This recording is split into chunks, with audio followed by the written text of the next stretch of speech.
She does have a major illness. But How dare you do that? Lying to the Empress Mother.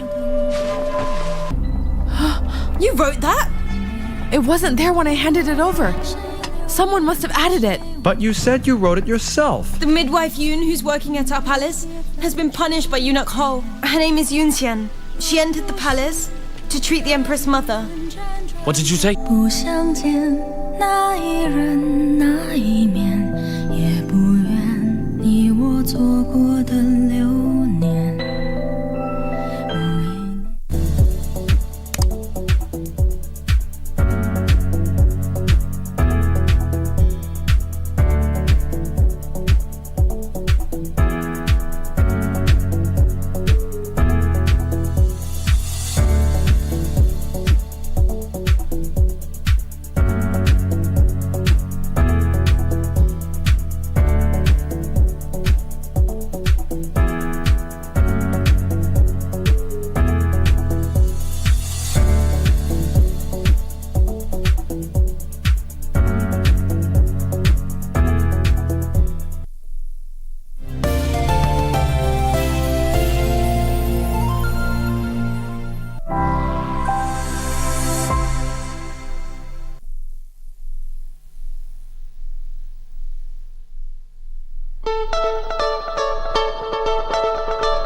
Top of the morning and welcome to Good Morning Kenya. I am Jane Wambui. As always, we appreciate that you always start your morning with us right here on KBC Channel 1 and kama kawaida. And I think by now you've already realized that we will never get tired of saying we have nothing but the best lined up for you, and we always appreciate that you are with us this and every morning from Monday through to Thursday. It is the 5th of October 2021. We do trust your week has been off to a beautiful start. Here on Good Morning Kenya, we have fantastic discussions lined up for you, and given it is October, and as we know it, October is the month that we internationally get to create more awareness around breast cancer. That will be the subject of conversation today on our health segment, understanding where we've come as a country in line with fighting breast cancer, and looking at also the male factor when it comes to breast cancer, because it is an area that is still very gray, very unspoken about, very undiscovered, and yet there's so many of our gentlemen that are struggling with breast cancer. So that will be coming up in not too long. Na kama kawaida niko na Magaldem na Mandem in studio with me, the gang iko hapa. And by the way, leo na hatukuambiana, by the way, imekuwa coincidentally beautifully shades of grey and pink. How hapa juu? I'm still stuck on that shades of grey. Yes, sisi tuko shades of grey. Not 50 shades of grey. No. No. Shades of grey. Studio shades of grey. Oh yeah, thank you for the clarification. Magalde hapa juu aliambiana tuende na pink. Yeah, it is well. Pink, y'all looking good. Munakade Dorina alisema nini? Hebu sema mhenga. Mara mpaka waseme uko na wale watu wa ile gender ingine. Allah. Mimi sina mubaba. Wewe uko na ka? Mpaka waseme uko na my elders. Waseme kama uko nayo ama hauna. Mimi niko na young boy. Uko na Monday. Uko na Monday. Niko na Monday. Honesty is the key. This month honesty is the key. Sitaki pesa ya freedom. Amna elders. Pesa ya maumau sitaki. Iko na freedom. Sitaki hiyo pesa ya freedom ya watu wa maumau. Pesa ya freedom fighters iko na freedom. No. Amekataa. Mimi ni wa Monday. Mimi niko na Monday. Ramapithecus. Tafadhali Ramapithecus siwezani. Unataka habilis. Nataka homo sapien, please. Good Monday. morning, guys. Good morning. It comes at a morning when the world was going to sleep. Everything was just parakasha. Data. Facebook, Twitter, Instagram. I mean, it went to that point of addiction, because when I woke up, guys were ranting. Some were like, hey, it just shows that part of addiction. You are addicted to Facebook, to Instagram, to Twitter, to TikTok, and what have you. And deep in your head, how would you get it? We deny it. We deny it. But look at the bigger side of the whole business. Yeah. Mark Zuckerberg is reported to have lost $6 billion within 5 hours. Bill. $1 billion. Najua hii anaweza pea global population bob. Mad. Na ni losses zake. Billion losses. But it's just still a matter of hours. 5 hours, 6 hours, $6 billion gone, but it's still worth $121 billion on personal wealth. And even just, Ray, you could tell us, in terms of the business larger outlook. Yes. What are some of the consequences of such consolidated powerhouses? Or rather consolidation when it comes to, within one sector. Well, yes. What happened yesterday, and this happened globally, and the apps that are owned by Mark Zuckerberg, that is Instagram, Facebook, and WhatsApp. Yes. Right? And WhatsApp, yes. Yes, so we understand, that there was something. They are not actually saying that they have been hacked or not, but there's been a conspiracy theory that has to do with one thing or another, and that has not been confirmed. But now let us look at the fact that we have been told technology is going to be driving the fourth industrial revolution. We're not saying it is going to. It is already here. Internet of Things. Look at what was happening. And when you say about him losing $6 billion in 5 hours, look at the advertising, that happens on these platforms, right? So advertisers could not have their merchandise and services out there. Then also what it took to bring the apps back, Yeah. And there's someone who questioned that, how safe is your data? And we're not talking about just data, we're talking about even metadata. Metadata. And remember, data is king. Data is king. Remember, you leave a digital footprint every time you are online. That never goes away. Yeah. So, being the custodian of all that kind of data, imagine the power that this man holds. And there was a joke, especially among the geeks and nerds who enjoy watching a bit of sci-fi. They were saying, so if aliens actually wanted to invade Earth, they would not do away with the phone calls. They would go for internet. Would all be in the dark. Once that is done, the entire universe will be in the darkness. We would not know what is happening across the world, Yeah. And that I got it on a geek platform. They were just saying, this might just be a test run for an invasion. People who've sci-fi is their daily, dose and such. But if you look at it in essence, like for instance, there's been talk about, how we need to conduct ourselves towards the general elections come 2022. We saw what happened in Uganda when they went to the polls, the most recent polls. They were in the dark in as far as social media use was concerned. Yeah. And I'm just thinking out of the box. Basically, there are no boxes. The political scene is quite fluid right now. It's a virtual box. In the event that Kenya pulled that direction, I'm not saying it is, I'm just wondering, would it stem the kind of conversation that we are having on these social media platforms? Because I can bet we are 4 of us here. Actually, we are like in studio, we're like around 6, right? But I can bet at least 2 or 3 of us are in a political WhatsApp group. Yes? You're in a political WhatsApp group. Whatever you do there, that's not what you're discussing. But imagine when we are going to the polls, you cannot get your updates, you cannot have your conversations on that particular platform. Regina, I think I can allow me to answer that. What happens is that social media, if you look at it, has really gotten into our heads. I said that intentionally. I said that intentionally. It was deliberate. It was deliberate. It was deliberate. Social media. Over the years, it has really gotten into your head. Like, for example, right now, for example, over the weekend, I had, a weekend out with my nephews and my nieces because they are out of school, right?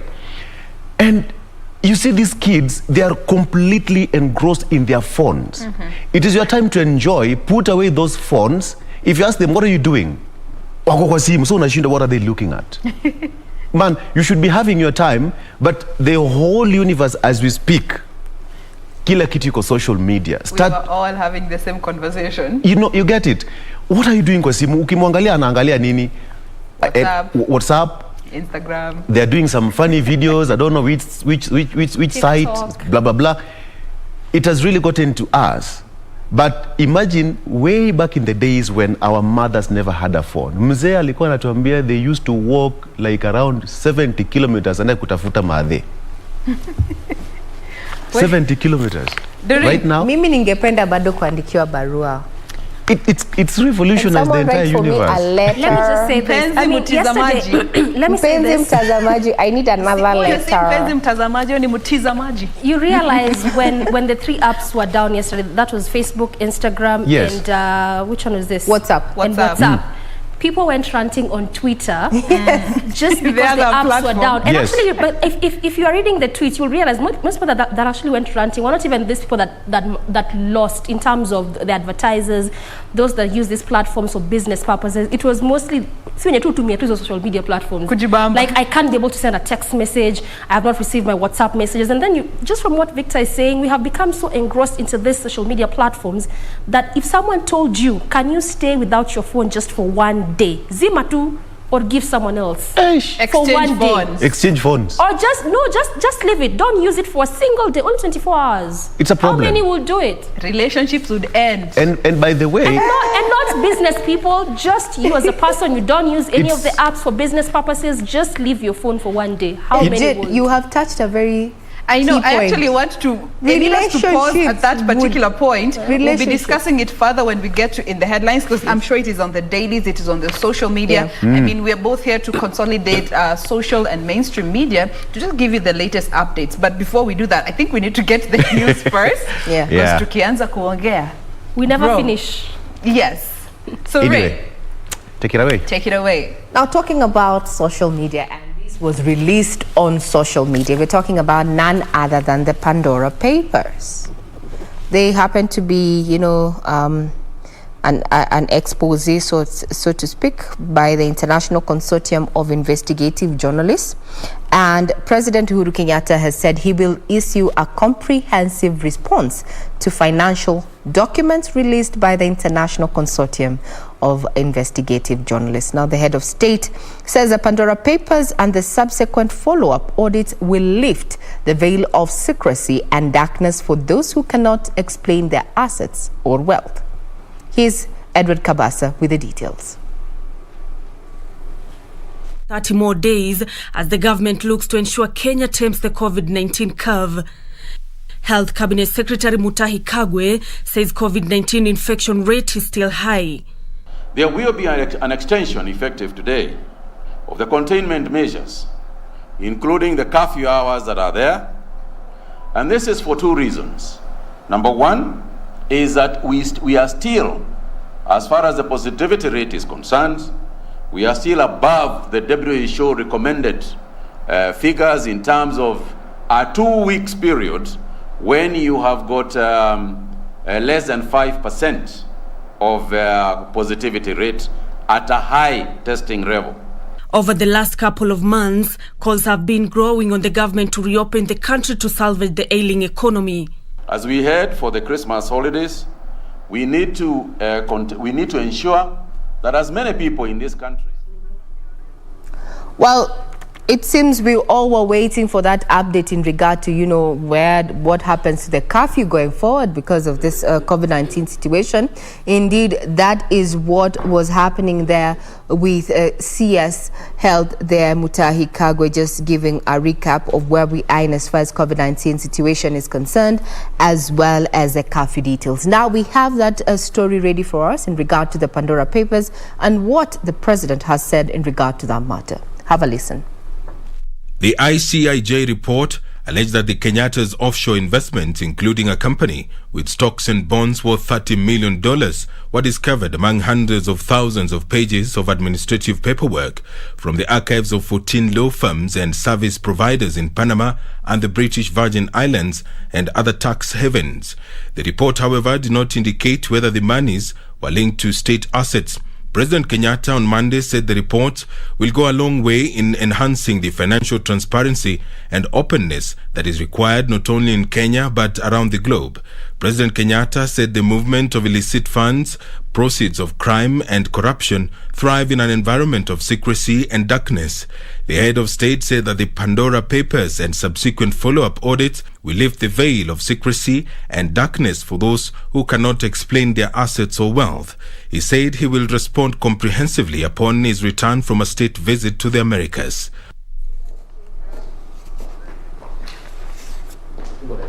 Well, those who are familiar with the Greek mythology will understand what the Pandora, or rather what Pandora really means. It's actually, a lady who was, kept, so to speak, under wraps, and some officers or other soldiers were told to guard her and a well and such, So when someone, let me not give you the details. How about you go read for it? Pandora under the Greek mythology. Then you'll understand chaos is one of the items or ills that got out of the Pandora box.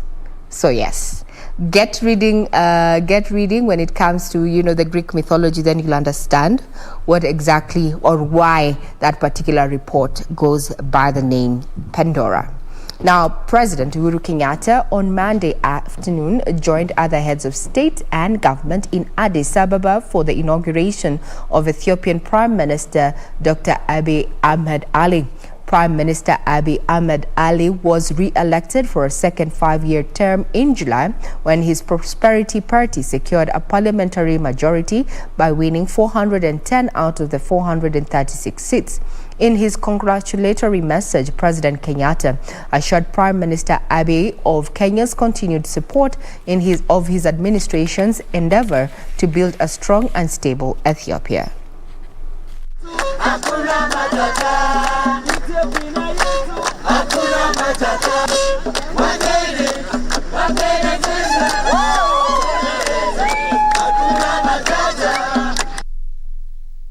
There in Ethiopia, with the reported massacre, and where other critics have come out to say it's a genocide of a particular race in Tigray. We'll be keeping tabs on that, especially being that this is a Horn of Africa, and Ethiopia, we have close ties in as far as politics and trade is concerned. Now, coming back home, yesterday, the Independent Electoral and Boundaries Commission Chairman Wafula Chebukati said that Kenyans working or studying in other towns need to not travel back to their home counties to register as voters. Now, during the launch of the enhanced continuous voter registration exercise at the Nakuru Athletics Club, Chebukati said the commission has set up a biometric equipment at institutions of higher learning to enable students to register as voters in their respective home constituencies. IBC is targeting to register another 6 million new voters by the end of the 1-month-long exercise. Meet Boniface Moore, a resident of Southlands in Langata constituency. Boniface is registering as a voter for the first time.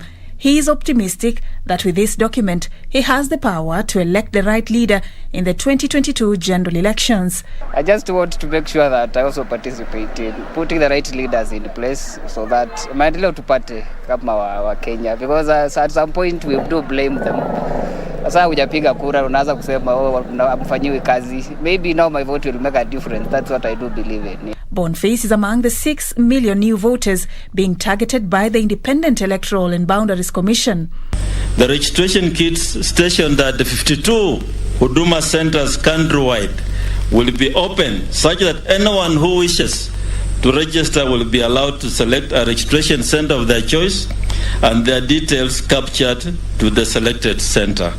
We therefore appeal to Kenyans and especially the youth, the first-time voters to be who have recently acquired national identity cards but are yet to register as voters to turn up at our registration centers. In Kisumu, most registration centers experienced equipment failure, with officials expressing optimism that the turnout will improve in the coming days. You go to some places, the batteries are not functioning, and these are people who are very far from, maybe they're in an open ground.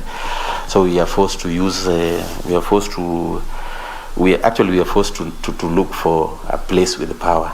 Meanwhile, Mombasa County, which has 6 constituencies, is targeting to register over 371,000 new voters.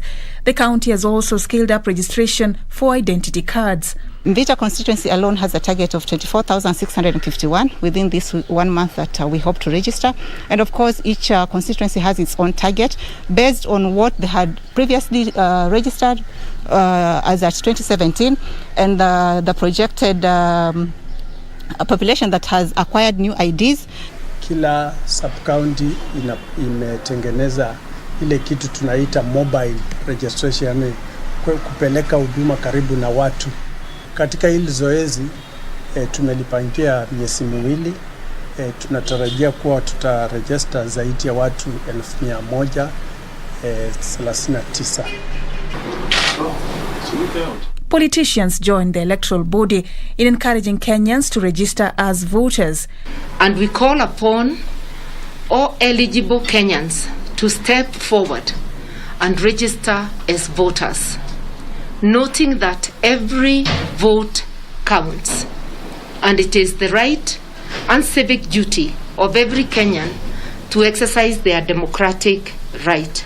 Our question and concern as the United Agreement Party is that we're requesting that the interpretation of the word call identification document for purposes of voting and registration becomes the young people who have something called a waiting card, because that waiting card has their registration number together with their biometrics.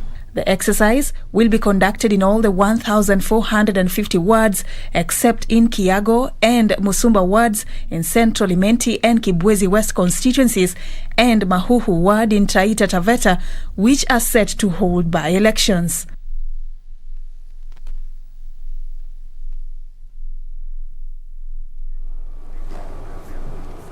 Now, the government will digitize land records in more than 24 counties by August 2022.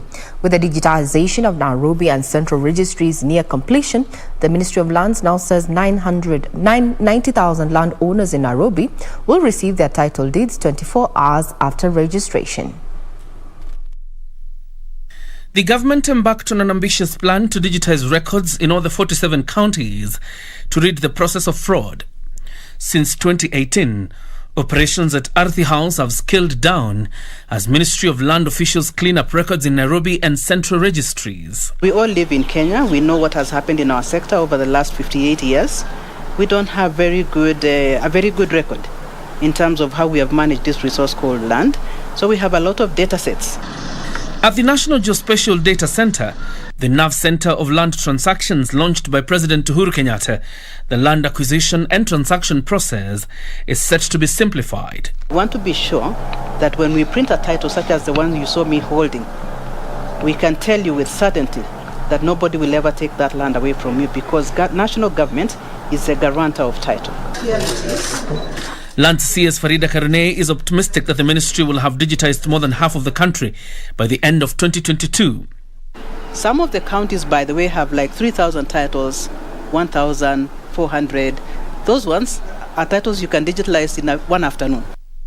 And with the digitization, the CS is warning fraudsters. I'm afraid if you hold a title on a public parcel of land, it will never be on this digital platform.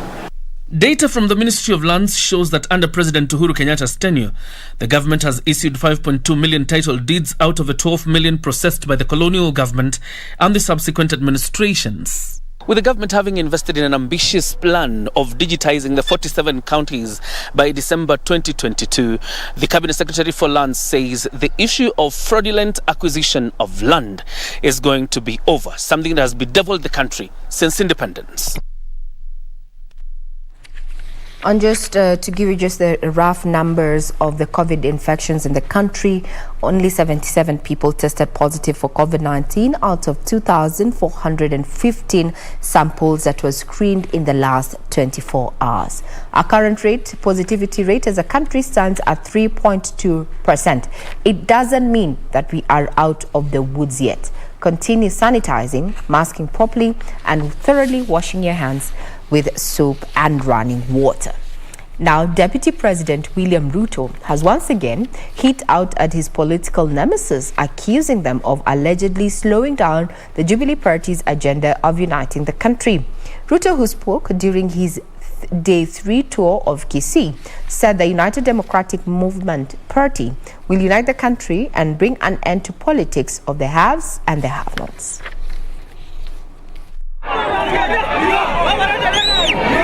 Deputy President William Ruto on Monday intensified calls for the support of the hustler narrative in South Mugirango, Kisii County, calling on the youth to register in large numbers as voters to change the country's political narrative.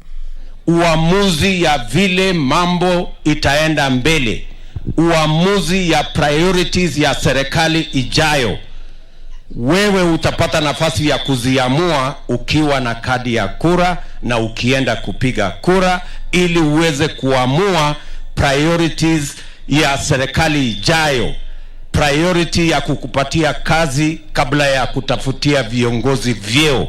Hiyo uamuzi utapata nafasi ya kuitekeleza ukiwa na kadi ya kura. Ruto also taking a swipe at persons he claimed are responsible for the rift in the ruling party. There must be a deliberate government plan to create opportunities for jobs for the young people of our nation. Na sio tafadhali. Leaders accompanying the DP saying leaders should focus on improving the living standards of the common man. Nimewaambia hiyo gari nilianza kujenga imeisha break. Kama uko ndani, shuka haraka mapema. The engineers of ODM have moved and are doing UDA. Sawa sawa. Tumesema ni lazima tutasimama na wewe kidete. Ni kwa sababu tunajua yule mtu ambaye atakomboa nchi hii ni none other than yule mwenzetu ambaye amekaa hapa. Hata sisi Raila vile anasimama tunakataa, tunasupport William Ruto. Chama cha UDA ni chama national. Hakitaki kujua kabila. Vyama vingine vinajua maneno ya ukabila. Now we cross over to Northeastern, where we could be headed for a major political shift as key political players hint at backing ODM party leader Raila Odinga. At least 3 governors, senators and other key government officials from Northeastern have endorsed Raila's presidency at a meeting dubbed Azimio la Umoja held in Garissa County. Kevin Mashira reports. ODM party leader Raila Odinga has for the last 2 days camped in Garissa County in a bid to popularize his Azimio la Umoja initiative. On Monday, political leaders from Garissa, Wajir, Mandera, Isiolo and Marsabit counties attended the meeting where they endorsed Raila Odinga as the most suitable successor of President Uhuru Kenyatta. Huyu mzee ambaye atakuwa president wetu wa 5 alipigania ile multipartyism, na multipartyism ilileta faida ama hasara? Faida. Alipigania devolution na ikakuwa devolution ilileta faida ama hasara? Alipigania juzi BBI, haikuwa na ingeongeza rasilimali na pesa kwa county 35%. Hiyo ingeleta faida ama hapana? Ikakanyangiwa, na tunataka sasa yeye asonge mbele, amalize hiyo agenda ili faida iendelee kupatikana, kwa sababu agenda yake ni ya faida, si ya kibinafsi. The Northeastern leaders are optimistic Raila's presidency would address their challenges, including marginalization, insecurity, poor infrastructure and insufficient access to education opportunities. The challenge of Northern Kenya is not with the government. The challenge of Northern Kenya is with yourselves, because you do not have one common voice. And it's that common voice that we want to enshrine, that we all have it. Na tumekubaliana kama jamii na viongozi wale wako kwa serikali, wale ambao wamechaguliwa na governors, ya kwamba tunataka kuwa na hiyo sauti kupitia si chama, muungano ambao inaitwa upya. Addressing the delegates, Raila Odinga said that he had for decades meant good for the region. As the Prime Minister, I created the Ministry of Development of Northern Kenya and arid lands, and I appointed Honorable Elmi as the Minister in charge. Although he later abandoned me, the ministry died.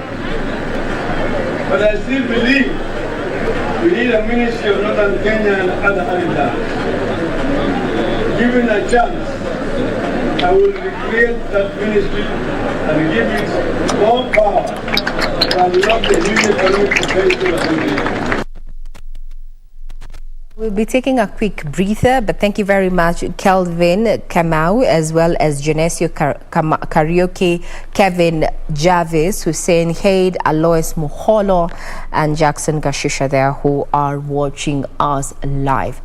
Remember to just chip in onto, what you think about the current stories that you're following up for you. Remember, the challenge is to get the Greek mythology around Pandora. Then we can discuss that in not too long. We're taking a quick break. We'll be right back.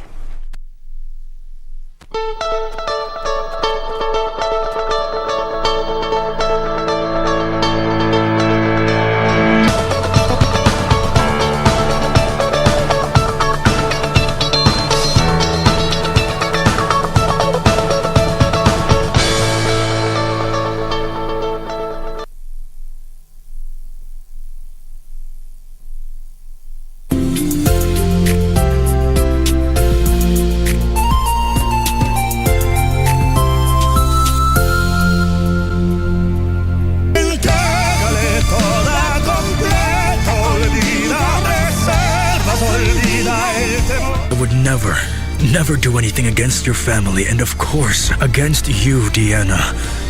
You have to dismiss that young girl, no, Eduardo. Mother, I will. I'll take care of putting her in her right place.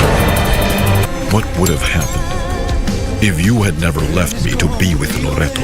Please, let's not split up. We don't need to. Yes, we can, and it's exactly what we are doing. No. For no reason whatsoever, no reason will I ever let that San Roman see Deanna.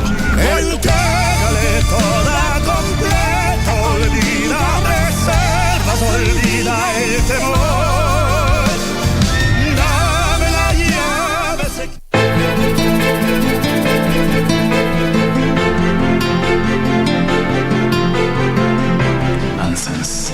Wachezea kazi tu. Tambia kita kufute kazi. Haina haja. Yuko njiani. Kosa jingine tu na ajipata nje getini kule. Yule si anti wangu, ni mamangu. Mamako? Na mbona umuita na jina lake? Mkufu upo uko ndani na sio tukuvaa. Uko wapi? Huo mkufu si wangu mimi. Sio pesa tu. Hata roho yake pia anatembea nayo hapo chini.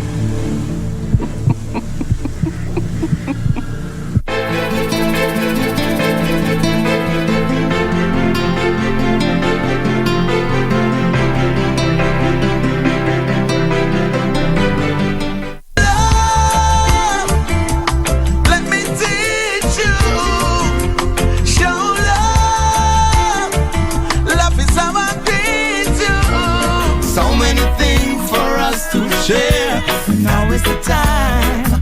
Issues are real. We are imploring. This is how we feel. Let us see. I don't know about you, but I can only live my life one way. All I wanna do every day. Like a past, turn up the music. Skanking sweet. Everybody wanna feel like free. Forget your troubles and the rock with me. You know feel a reggae music sweet, yeah. Skanking sweet. Everybody wanna feel like.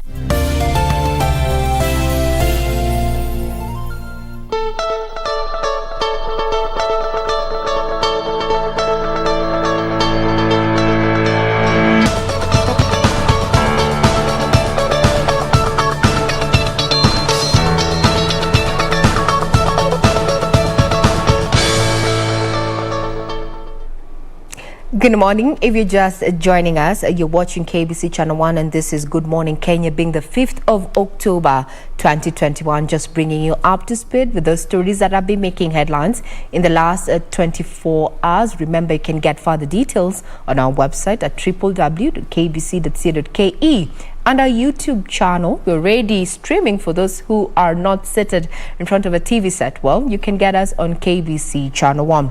I'm Regina Manyara. Now we start off on a sad note where 8 people have committed suicide in the last 1 week in Nanyuki, Laikipia County. 3 of them are said to have committed suicide on the same day, and among the dead is a Kenya Defence Force officer who committed suicide at the Ngithu Estate, where the trend is worrying locals as is. It has become a worrying trend in Nanyuki's Laikipia County. Area administration has revealed that on average, 1 person is taking their life daily within the town. Katika kipindi cha wiki moja kukiwa na watu ambaye watu 7 wamejinyonga katika kijiji moja, ni shida inakuwa kubwa sana. Na sasa huyu ambaye tumeweza kumchukua kwa saa hii, tumeweza kupekua kwa mifuko yake na tumepata karatasi na tumeona jina lake, na ndio bado tutaliweka likiwa siri mpaka tuweze kupata familia yake. The issue has caused panic among residents of Nanyuki town.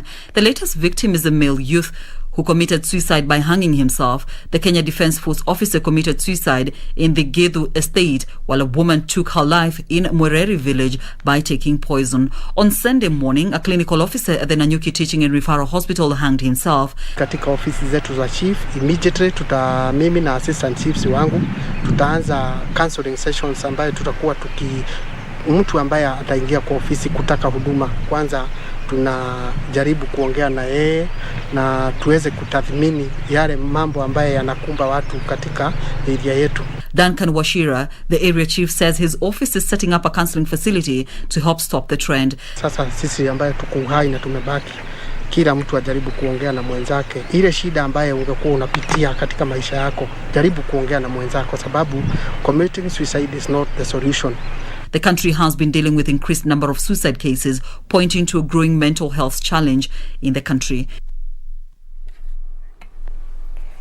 That is quite sad there, and councillors have this saying that you need to open up, you need to also check in on those around you and those who have been in your circles, but for one reason or another have moved, or rather keeping away from socializing. And that is one of the things that, withdrawal. You need to look out for withdrawal among your circles, so that, you can just try and find out what is happening in that person's life.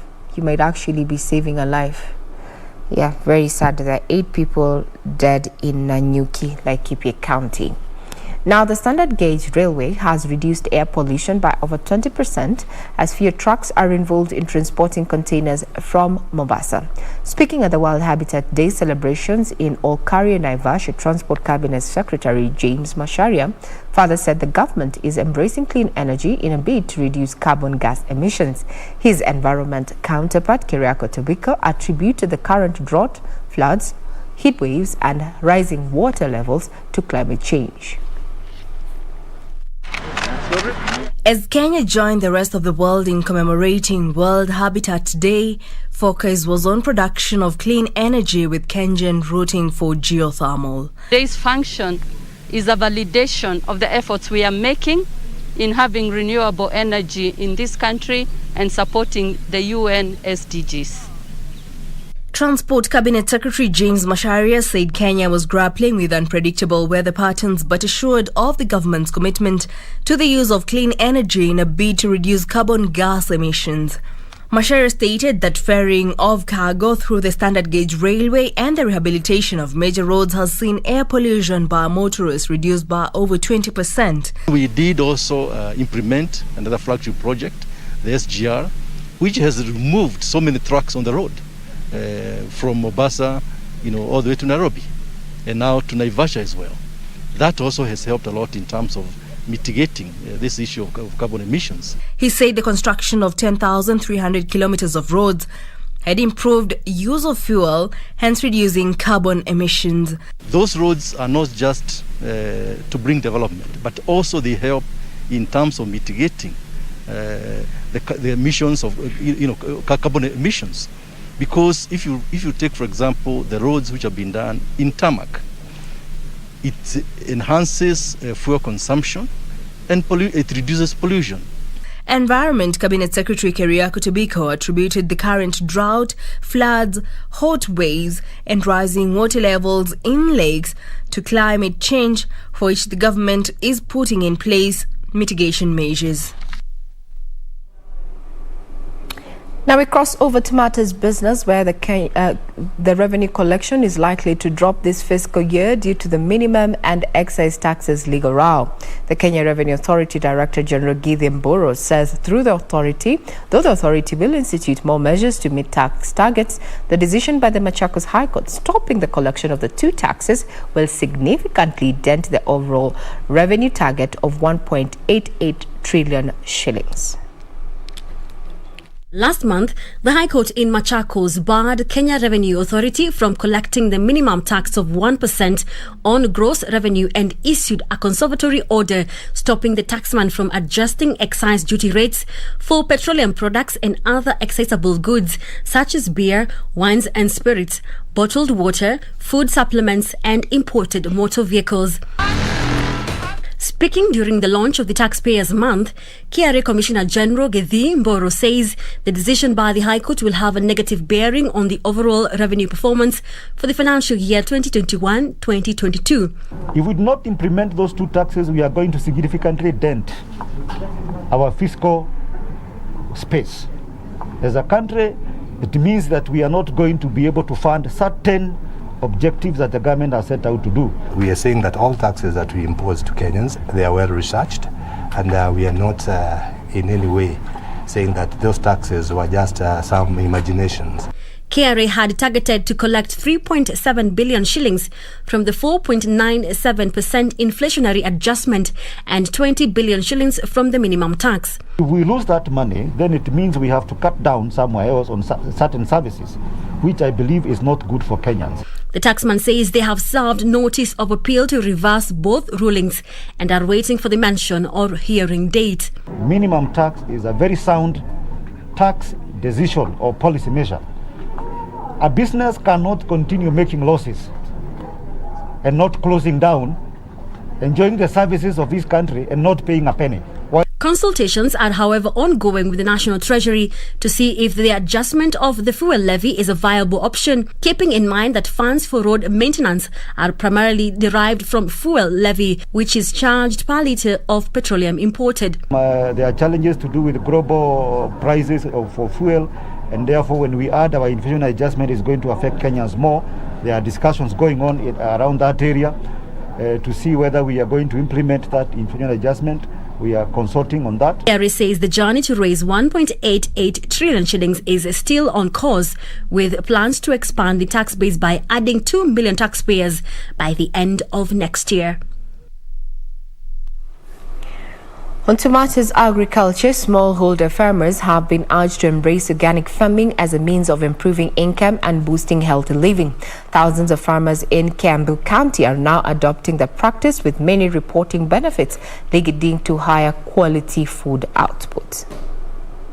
According to studies by the Ministry of Agriculture, agrochemicals are some of the leading polluters of water bodies in rural Kenya.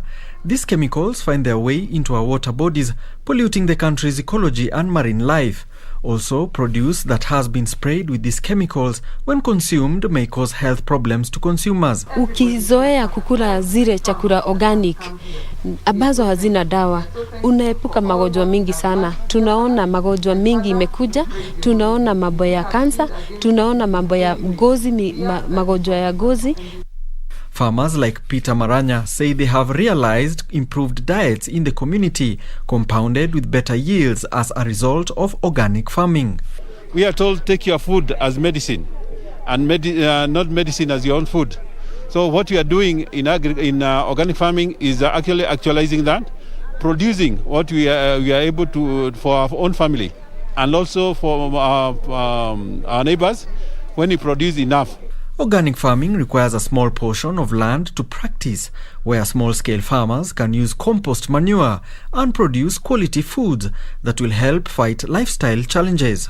Training the farmers, we have come up with those initiatives of having farmers market, organic farmers market. We have 3 organic farmers market now running and moving. Experts have long criticized conventional agriculture for its potential to cause long-term impacts to soil health, sustainability of yields, and the wider ecosystem, with the research showing that conventional agriculture releases more greenhouse gases than organic.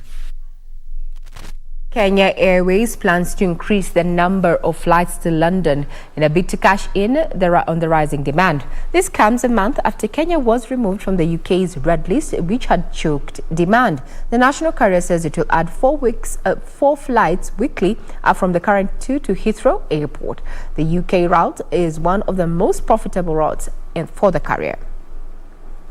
The London-Nairobi route plunged in April when the United Kingdom government added Kenya to the red list, choking passenger numbers by more than 70%. Following the UK decision, Kenya suspended all passenger flights to the UK, effective midnight 9th April 2021.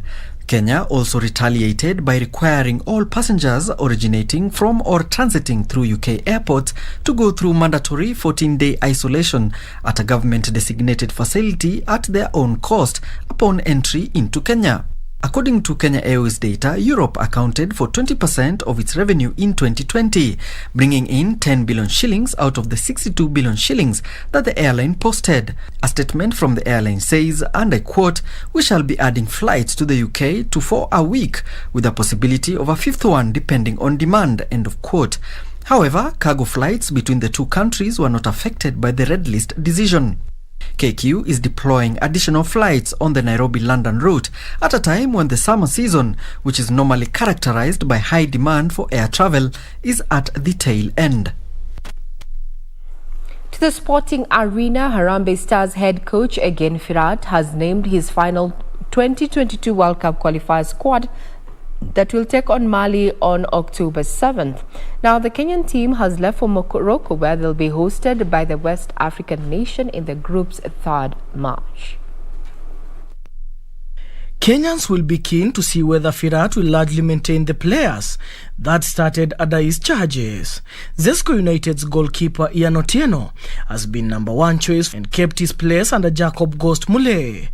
Daniel Sakari and Eric Ouma were most preferred as the right and left back respectively under the previous regimes and are in the final squad. Since making himself noticed in the 2019 African Cup of Nations finals in Egypt, Joseph Okumu has been undroppable central back. In the qualifiers against Uganda and Rwanda, Okumu was partnered with Tuskers Eugene Asike, but with the return of Josh Onyango, it will be interesting to see who Firat will place his trust in. Our first training session, I wanted to see what's going on the field, what the boys will do. In general, I'm satisfied. They do what they can. We will prepare now these days with the local players who are here. I will try to explain them what I expect from them. They have to adapt to me.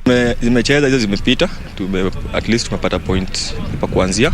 So hizi game inakuja against Mali, hiyo ndio sahi important, na kabisa watu tunafaa kujituma tupate maximum point ndio at least kwa table petuke dispo. James Saruni of Ulinzi Stars, Samuel Olwande of Kariobangi Sharks and Gor Mahia's Franco Thiambo are among the players who have been dropped. In the last 2 qualifier matches, Stade played to a goalless draw with Uganda, followed by a 1-1 draw against Rwanda. Muthaiga Golf Club Gregor Snow went up by 1 shot in a day 2 of the Safari Tour Season 4 second leg at the VetLab Sports Club course on Monday, where 24 players made the 8-over par cut. After a day 1 score of 2 over par 74, Muthaiga's Greg Snow had the second round of 2 under par 70 to go top of the leaderboard at the Safari Tour Season 4 second leg that's being played at the par 72 VetLab Sports Club course. Snow was making his first appearance this season after missing the Sigona leg due to a shoulder injury. Day 1 leader Tafara Mpofu from Zimbabwe shot 4 over par 76 to drop to second place, where he is tied with compatriot Robson Chinoi on 1 over par 145 after 2 rounds. 24 professionals made cut for the battle for the top prize of 230,000 shillings. Among them is Mutahi Kibugu, who turned professional 3 weeks ago. Played very well. I enjoyed my game. I was feeling good. It's only that I messed up on hole number 17, where I went out of bounds. I was level par through 17. then I hit it out of bounds. But all is all, I'm happy. Down the stretch, I hold a few crucial putts, and luckily they went in. And now I'm in on the number. And I feel good. I feel like this is progress. And the next 2 days, I think I can really show the talent I have and how I can play. A number of leading professionals have failed to make cut, including Samuel Njoroge and Alfred Nando of Railway, John Wangai of Sigona, and Justice Madoya from the Great Rift Valley Golf Resort. Now, the Kenya Hockey's five-a-side tournament resumes next weekend after a successful start over the weekend, in which more than 10 teams took part. The tournament is meant to help teams prepare for the resumption of top-tier hockey leagues, which are yet to kick off since sporting activities were suspended after the outbreak of COVID-19. Elsewhere, Old Town-based rival Ziwani Football Club 2-0 to scoop the Machele Super Cup in a 16-tournament held in Mombasa. Old Town Football Club pocketed 60,000 shillings, a tournament cup and team full uniform after emerging 2-0 winners of Ziwani Football Club in the Machel Super Cup final played at the Mvita Primary School in Mombasa County, with runners-up Ziwani walking away with 40,000 shillings. Sharib Ali and Omar Abdahala were on target as Old Town emerged victorious in the 16-team tournament that focused on encouraging youths to educate themselves on political issues if they are to enforce change in the coming years. Tournament ni kuhakikisha vijana wetu wa Mvita washikane kama timu moja, kama undugu, kuondoa grudges za vijana za mitaa. Tunahamasisha vijana na tunawasaidia kwa wahusika wa kutoa ID, waharakishe vijana pate ID zao kwa mapema ili wapate kushirikiana kwenye exercise ya election inayokuja. Elsewhere, the Kenya Hockey five-a-side tournament takes a break this week after an action-packed weekend that saw Blazers B register the highest score in the preliminary round following their 8-0 win over Sliders in the women's matches. Sliders will hope to redeem themselves when they face Strathmore University B once the tournament continues next weekend. Meanwhile, Strathmore's Team A will come up against Blazers A. In the men's category, Strathmore's Team A will take on Western Jaguars before facing Kenya Police B, who are also set to take on the Jaguars, while Kenya Police A clash against Wazalendo A. In some of the results registered over the weekend, Kenya Police narrowly beat Strathmore 4-3, while Wazalendo lost 9-1 against Strathmore. Jaguars women team beat Strathmore 4-1 before claiming a 7-1 win over Wazalendo. The Standard Chartered Nairobi Marathon held their second and last warm-up race at the Karura Forest in readiness for the marathon that will take place on 31st of October 2021. The warm-up race consisted of athletes and recreational runners who participated in the Strava challenges and had a good timings for their respective categories: 5 kilometers, 10 kilometers, 21 kilometers and 41 kilometers. The physical marathon is restricted to 2,500 local and international elite athletes. Will be held on the Southern Bypass with Carnival Grounds as the marathon venue.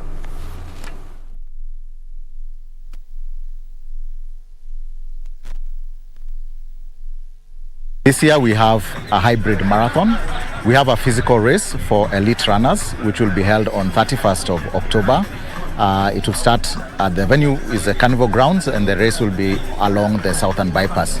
But even more exciting, this year we've got the virtual marathon. So as we do the warm-up race, we are getting familiar with the tools we'll use for the virtual marathon, which include the app Strava and also include just recording your time and uploading your time. Part of the people who are here are running clubs, corporates, but I'm here also representing that group of the running clubs as part of the guys who are taking part in the Standard Chartered Marathon. One of our viewers is actually asking, people still run? And I can see it in my own voice.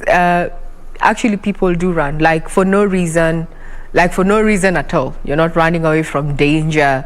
You're not running to save someone, but you're running. but you're running, and for a worthy cause and also for fitness. So, Joe, thank you very much for asking that question. I can hear it in my voice. Remember, we're not done here. We need to know what is happening on our major roads, and we have Traffic Marshal A1, Miss D, on the other side of the studio. We just bring us up to speed this morning. How do our roads look like to you? How do I what? Look. Anyway, here we are. Before we get to that traffic, let me just give you an update of what has been announced by KenHa, that in the next couple of weeks we expect heavy kind of traffic. This is along Mombasa Road, given that the expressway is still taking shape at about 65% already. Yesterday I told you that they have stretched it a bit, that instead of that construction process to be complete by April, May around there of next year, it will be done by December 2022. So that means that it will take a total of 2 years, and they have given specific areas where Kenyans should expect heavy kind of traffic, areas around General Motors there, because a new footbridge is supposed to be erected around that area. Also areas around Haile Selassie Avenue, some sections of University Way roundabout as well. These are just some of the areas where you'd expect to experience heavy kind of traffic, and again, this is simply because of that expressway, which is slowly taking shape all the way from areas of Nolongo along Mombasa Road, cutting through sections of Uhuru Highway, along University Way, all the way of sections of Wayaki Way up until the James Gishuru area. So this is actually how the expressway cuts across, and just those areas that I've mentioned is the areas that you expect to experience heavy kind of traffic. But nonetheless, we are here to continue giving you more updates, and even to try and look for better alternative routes, especially in this weeks, just because of that heavy kind of traffic along that area. So right now, we take a quick look on what is happening along or around areas of State House Road as well as Nyerere Road. And again, actually these two slip roads will serve as a very good alternative route for our viewers, especially living areas of Uhuru Highway, areas of Mombasa Road as well, and also living areas of Wayaki Way, living areas of Ngong Road as well, coming to the city center. And given the fact that, just like I mentioned earlier, around these areas is some of those areas where you'd expect to see and experience heavy kind of traffic, just going by that latest report by KenHa. So clearly, let's look at how these sections or these routes are looking like this morning in terms of traffic. Like I mentioned, they would really serve as a very good alternative route, especially from those coming from those areas that I've just mentioned. And this is how the area is looking like, or how the roads are looking like this morning. These are the two slip roads that get to branch off from the major University roundabout. Slip roads because they just branch off from a major roundabout and a major road or a major highway, which is the Uhuru Highway. So that is why we call them slip roads. Now that is the State House Road as well as Nyerere Road.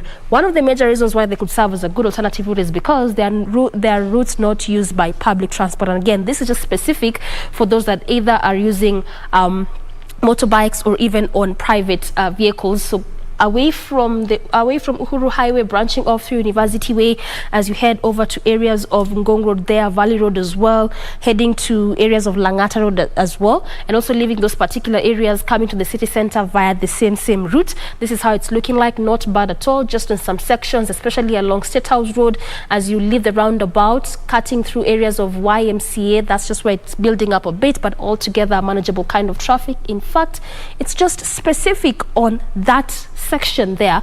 Away from that, or just as you leave that area, going all the way to those places that I've mentioned, moving at a very swift pace, no traffic at all, green all through, and this continues all the way up until areas of Valley Road. So again, this is why I just mentioned it could serve as a very good alternative route even today, or even as of now. And again, the roundabout, heavy kind of traffic. Look at how it is looking like, given that directive has just come recently from KenHa, and this is how the University roundabout looks like, as well as leaving that particular roundabout, branching off to Uhuru Highway, still heavy kind of traffic there throughout the entire roundabout as well, moving at a very, very slow pace. So again, that's why we began by looking at how Nyerere as well as State House Road were looking like, just to try and give you some better alternative routes if at all you're leaving areas of city center, as well leaving areas of Thika Road, heading to places around Wayaki Way, cutting through Uhuru Highway. those routes that I've just given you could serve as a better alternative route for you, because then again, past the roundabout, as you head over through Huru Highway, just before you get to the section of Wayaki, where still heavy kind of traffic, and this is actually on both lanes, moving at a very, very slow pace there. So that's how it's looking like in terms of traffic, and like I mentioned, we'll continue to keep you up to speed even with what is happening along those sections, just going by what Ken has already mentioned in terms of us experiencing heavy kind of traffic on those various areas, especially along University Way, Haile Selassie Avenue, as well as areas around General Motors.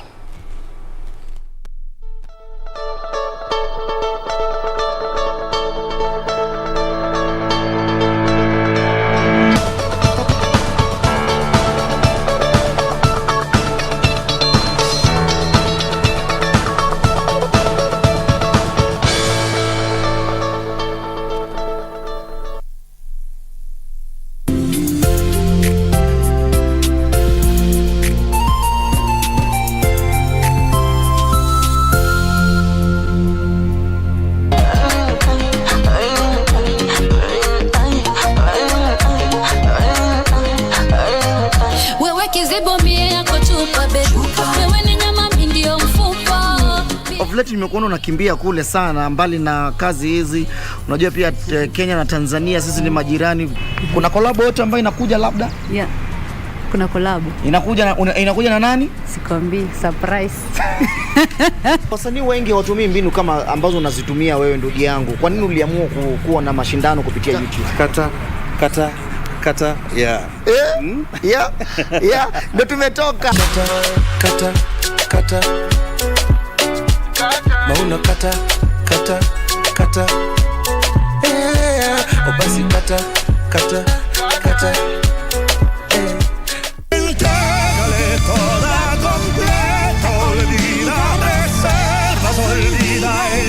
I would never do anything against your family, and of course against you, Deanna. You have to dismiss that young girl, Eduardo. I will. I'll take care of putting her in her right place. What would have happened if you had never left me to be with Loreto? Please, let's not split up. We don't need to. Yes, we can, and it's exactly what we are doing. No. For no reason whatsoever, no reason will I ever let that Sandroman see Diana.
If you're just joining us, this is Good Morning Kenya. Now we're just looking at the dailies to just give you a quick summary on what has captured the eyes of the scribe this 5th of October 2021. I have a copy of the Standard with me, and the front page, you bet, is none other than the Pandora issue.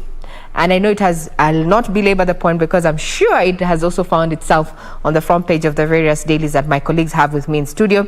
I just want to give you a sneak peek into the history of Pandora. This begs, or rather the term Pandora comes from the Greek mythology. And this is probably the first mortal woman created by the gods. And the term Pandora means all gifts, or gifts to all. Apparently, Pandora had a box, and it contained the 7 deadly sins. Some of the 7 deadly sins that were contained in Pandora's box include wrath, gluttony, greed, envy, sloth, pride, and lust. Remember, the reason why even Pandora was made under the Greek mythology was, the parents are gods. She was made by the gods, so to speak. She was not a less celestial body. So she was given a box, and so much was put into it. And Zeus, the king of the gods, and as far as the gods of gods, and as far as the Greek mythology is concerned, was punishing man, so to speak, because they went against the gods and got the gift of fire. So when he was giving the seven gifts in Pandora's box, he included hope. And some people who've analyzed Greek mythology and tried to understand it, they say hope was put there so that because it prolongs man's suffering. But that is for you to decipher as we go. That was just a Greek mythology lesson this morning, because Pandora is on the front page of the Standard this morning, and President says that the Pandora Papers will usher in a new age of transparency in Kenya and promises to respond comprehensively upon return from his state visit to the United States. Front page.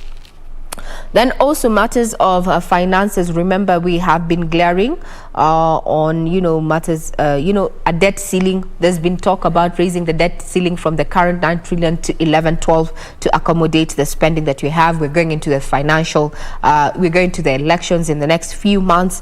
Do we have the requisite monies to hold these credible elections?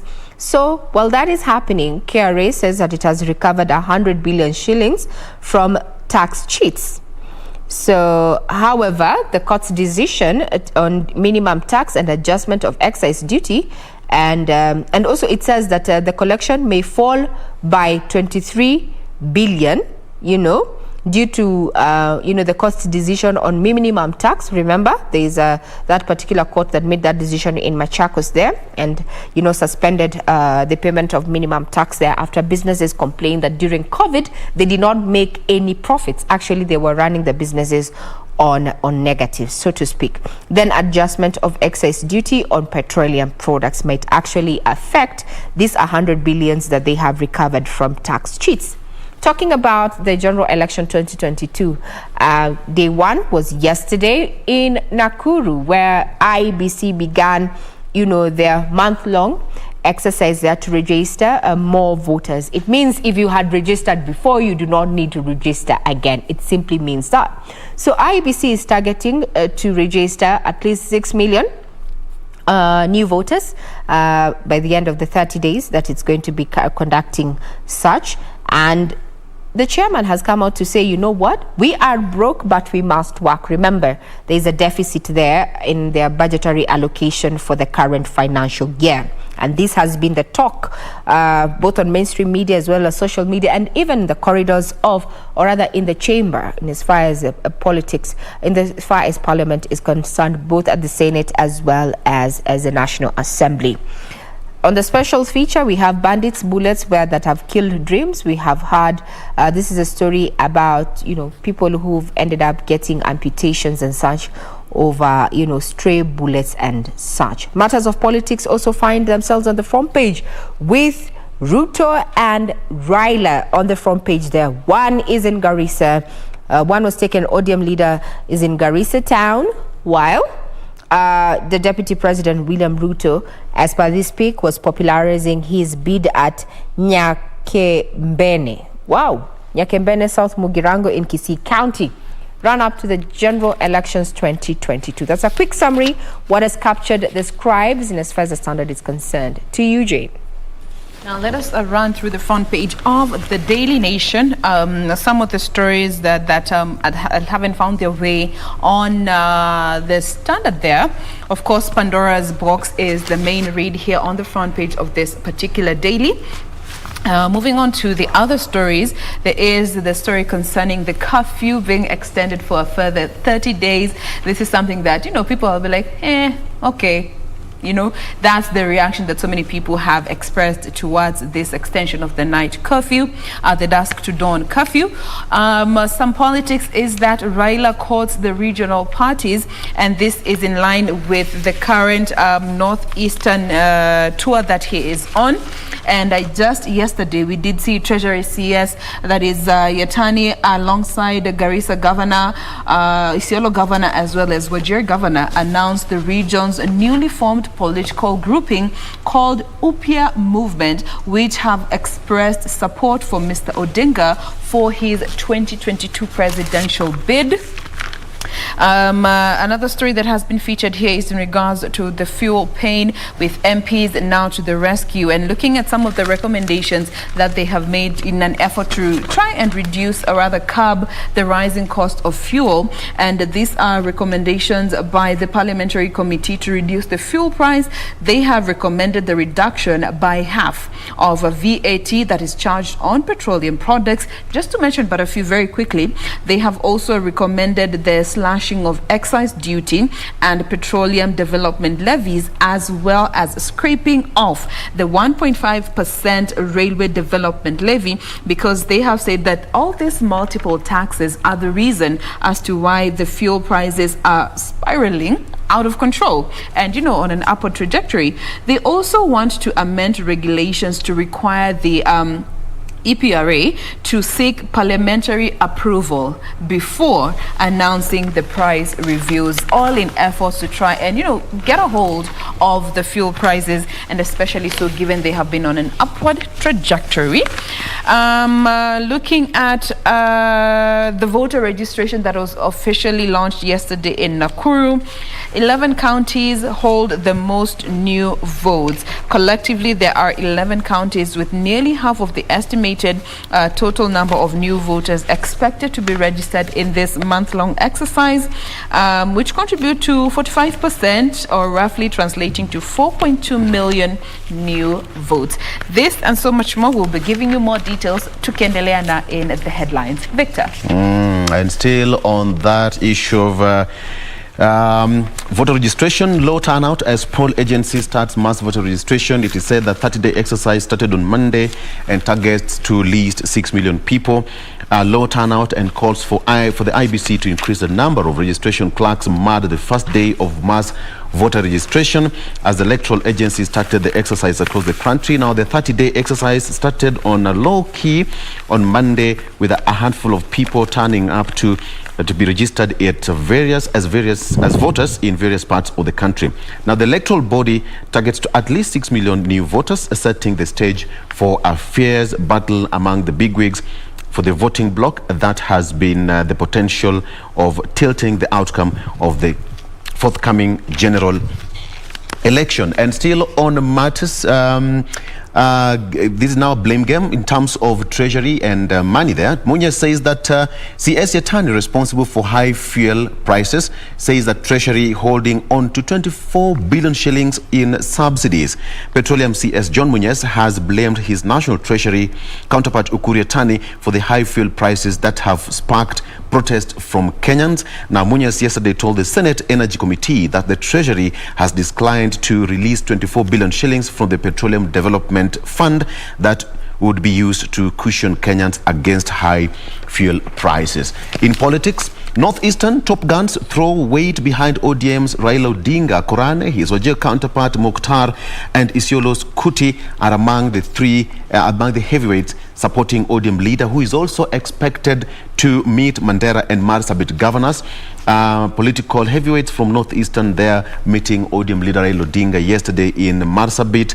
And now the well-attended event brought together delegates from Garissa, Wajir, Mandera, Isiolo, Marsabit and Mandera.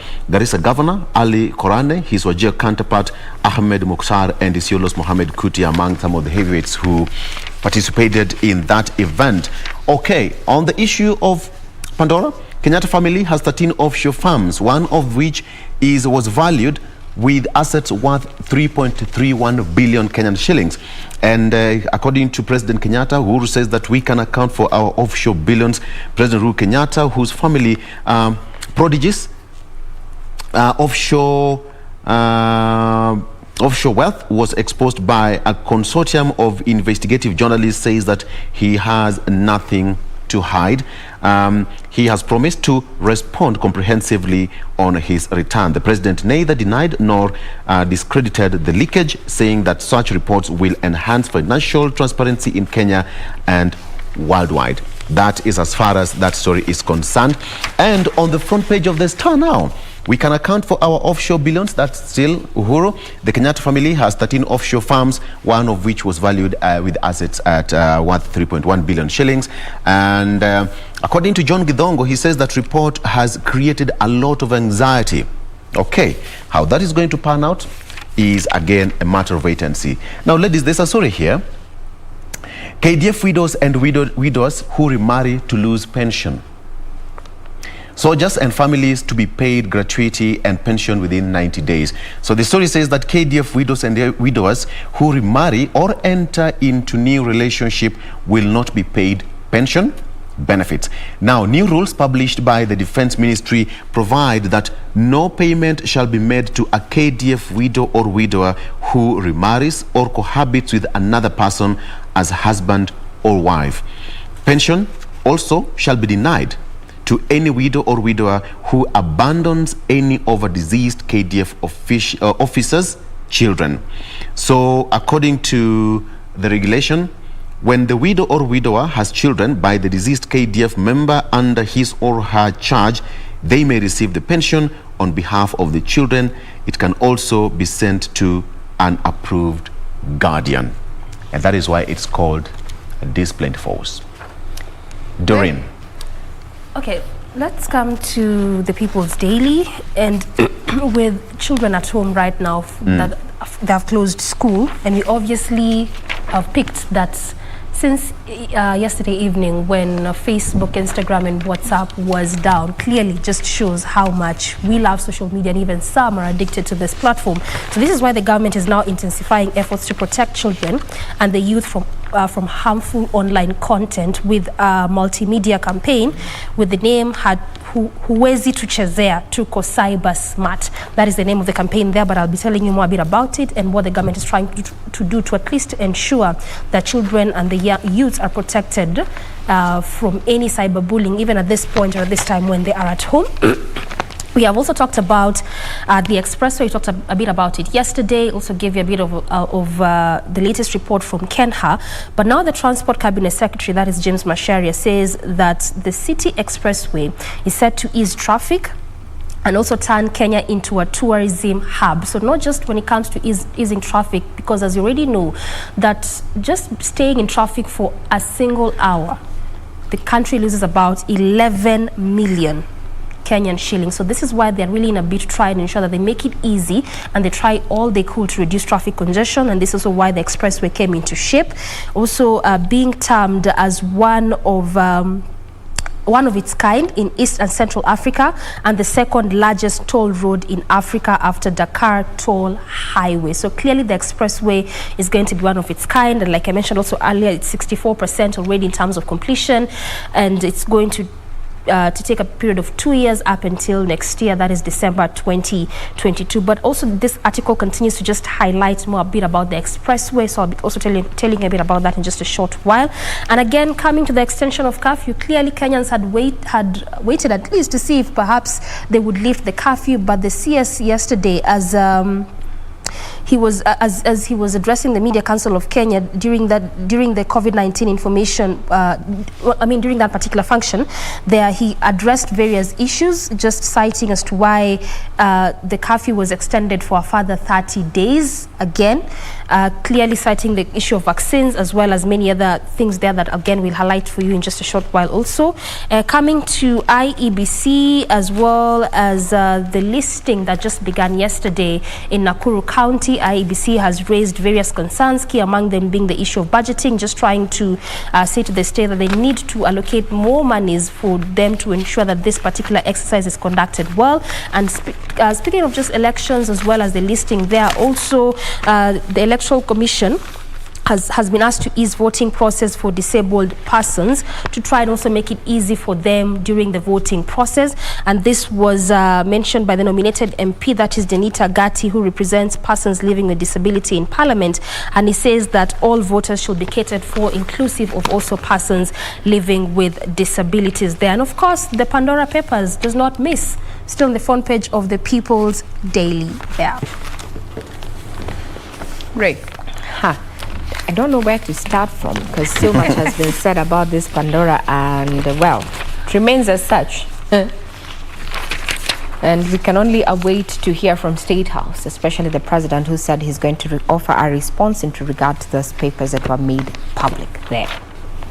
You know, they found themselves in the various front pages of the various dailies. Now let's talk about what happened to all of us as a globe. Facebook, WhatsApp, and Instagram suffer a worldwide outage. How did that make you feel? Did you get anxious? How did it change your relationship? Maybe you expected to do a video call, you didn't manage to do a video call. Maybe you were expecting a certain document, you couldn't get it because it was on a certain platform.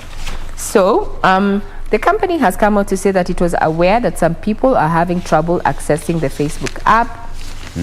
However, the company did not say what might be causing the outage, which began at around 11:45 East African time, or okay, ET, that is around 6:45 local time. Yeah, so nothing has really. Facebook, WhatsApp, and Instagram are owned by one millionaire, and that is Mark Zuckerberg. And he's not come out to say exactly what was happening. So I even learned there was another app that is available. It's called Signal, I think. Kenyans discovered that, or I understand it's not a new thing. It has been there, but hey, you know, when the going gets tough, the tough get going. So that was what was happening in as far as social media is concerned. And this begs the question, are you an addict of social media? Can you stay off social media, and for how long? That's a question you need to ask yourself. So those are details that you're still waiting for. Remember, it has a financial implication, especially to the owner, who is said to have lost in those 5 hours, period of 5 hours, a cool $6 billion. And I'm sure this is going to affect, in as far as investment in these platforms, because it shows that there's a gap that hasn't been fully filled to make it, fall-proof in as far as an investment is concerned. So, to you, Jane, further details in regard to stories that you have highlighted for us. Yes, let me take you through the Daily Nation, a number of stories that we have touched on already, but just to look at some bits. When it comes to the Pandora story, every paper has its own a different angle, so you can be able to run through the paper and see what each has to say. But let me bring you to the Daily Nation and look at this particular story concerning the Lands Ministry, and looking at the digitization of lands record to go beyond 22, and looking at the estimated time frame that was given by the CS when they were launching the whole digitization process back in 2018. They had estimated 2 years is what would be required to digitize the entire of the lands records, to just make sure that all physical material has been captured and has been digitized. But now, yesterday, the CS, Farida Karane, indicated that it was impossible to reach this target by the close of next year. And with that at hand, looking at the progress that has been made so far, it will have to spill over to the next government. And this is something that political critics have come out to say that it is one of the legacy projects of President Kenyatta that will be left at the mercy of the next president. And we remember a couple of weeks back when the CS said that, the rot that is in the ministry, the level to which the politics and the corruption within the walls of Adi House, it's so deep-seated that it would nearly be impossible for her to work should she choose to take action against some of these officials that are in key positions that would help her, that she would need their help when it comes to the implementation of her project and her, dream to see the whole lands ministry digitized. So yesterday she said that, that is one of the reasons that still will not allow her to actualize this whole process of digitizing the lands ministry by the close of President Uhuru's term come to by the end of next year, August, saying that this is something that we need to be alive to, and indicating that due to the depth of problems, officials handling the actual cleaning of data at the ministry, that is one of the reasons as to why she might not be able to achieve this target that she has set for 2 years that will have to spill over into the next government's mercy, as has been captioned on this paper. Vic. Okay, so let's talk about some pressing issue here. Kilifi County appeals to donors to help drought-stricken locals. The president had earlier declared drought as a national disaster, and now Kilifi County appeals to donors to help drought-stricken locals. Gender executive says the situation is worrying and families are in dire need of food. So the Kilifi government has appealed to donors, well-wishers and NGOs to help over 148,000 families affected by the drought. Gender executive Anissa Omar said that the situation is worrying and families are in dire need of food. As of September, over 3,000 animals had died, while people are now surviving on wild fruits. Now, the most affected areas are Ganze, Magarini, Kaloleni and parts of Malindi. Anissa said that out of the 21 counties affected by drought, Kilifi is second. So I think the government needs as well to give more attention and focus on that particular part of the country, because people surviving on wild fruits, you remember sometimes way back in, I think 2-3 years ago, in West Pokot and Kapingura, those sides of Turkana, people were surviving on wild fruits, which in turn became poisonous, and some of them lost their lives, And, you boil a wild fruit, na haivi, you get.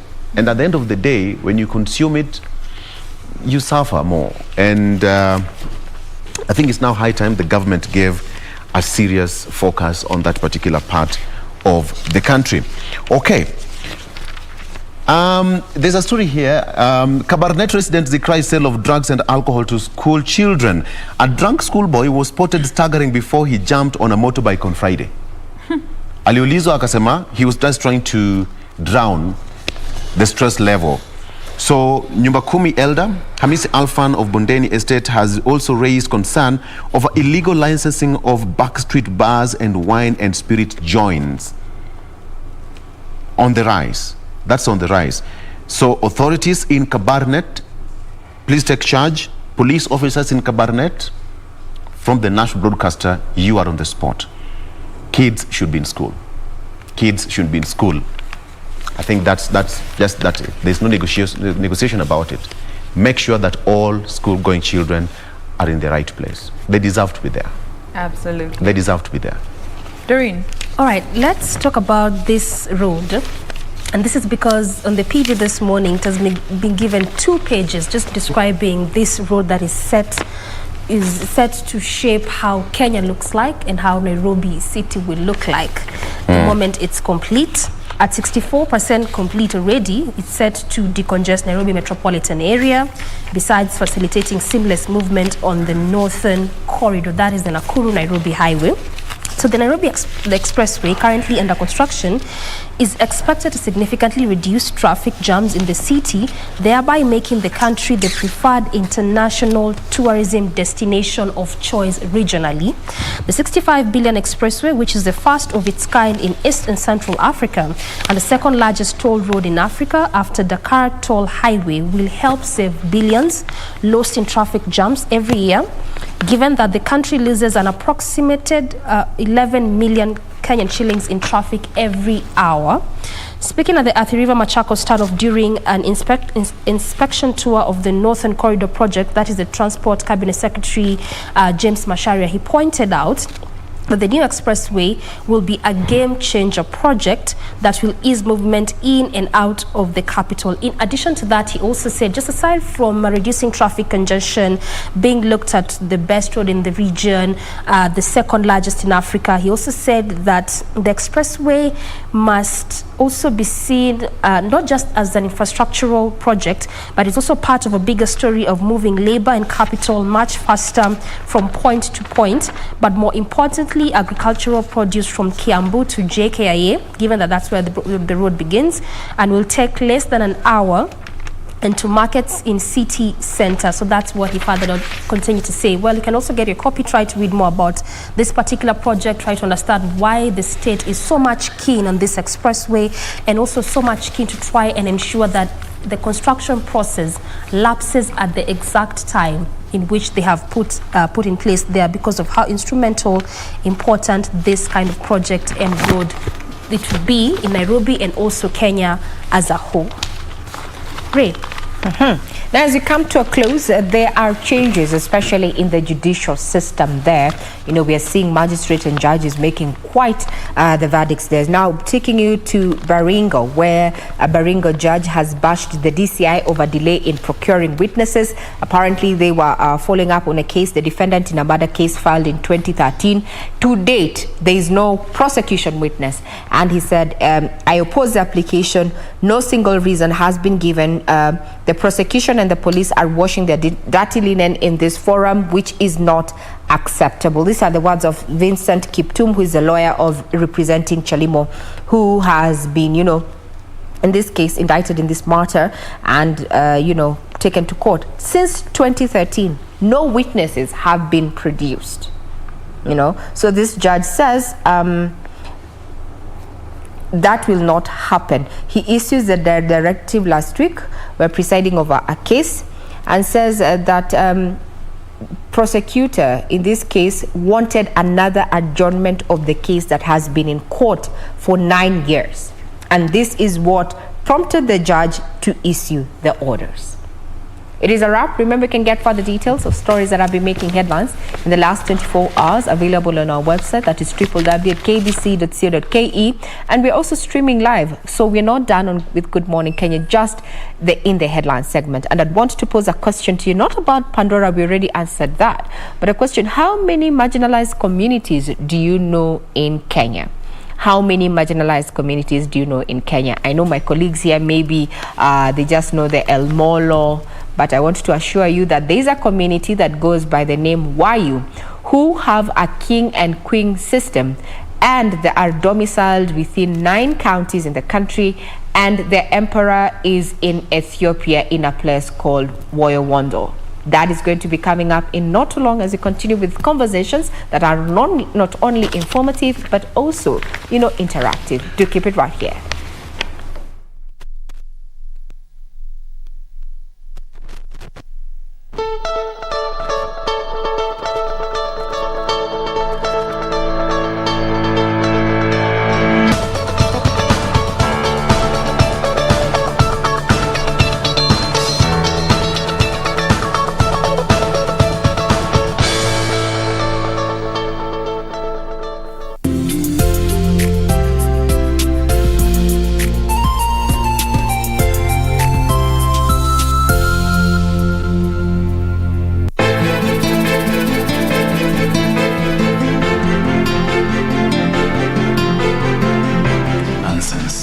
Wachezea kazi tu.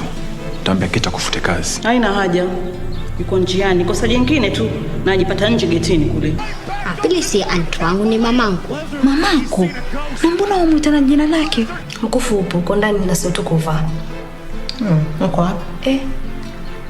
Huu mkufu si wangu mimi. Sio pesa tu. Hata roho yake pia anatembea nayo hapo chini.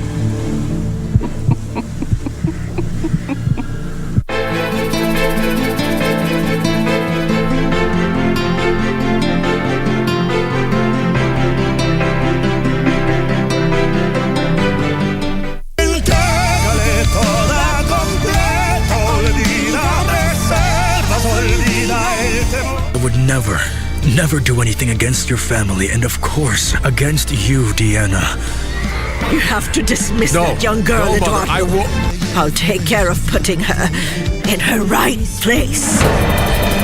What would have happened if you had never left me to be with Loreto?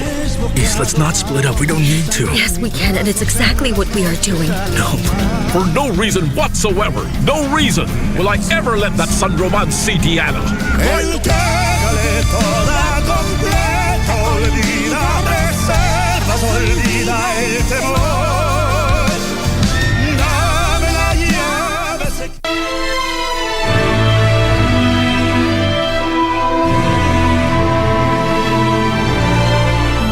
She does have a major illness, but how dare you do that? Lying to the Empress Mother. You wrote that? it wasn't there when I handed it over. Someone must have added it. But you said you wrote it yourself. The midwife Yoon, who's working at our palace, has been punished by Eunuch Ho. Her name is Yoon Xian. She entered the palace to treat the Empress Mother. What did you say?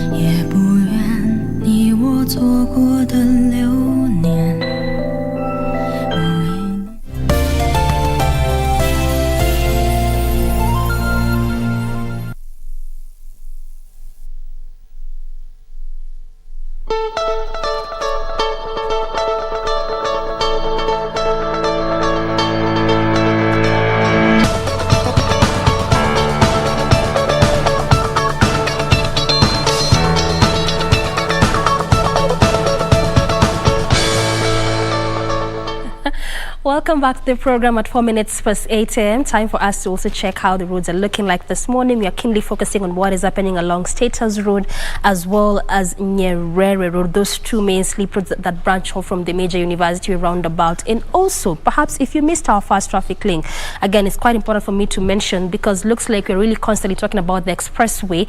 And this is simply because of how it's expected to shape Nairobi and Kenya all together.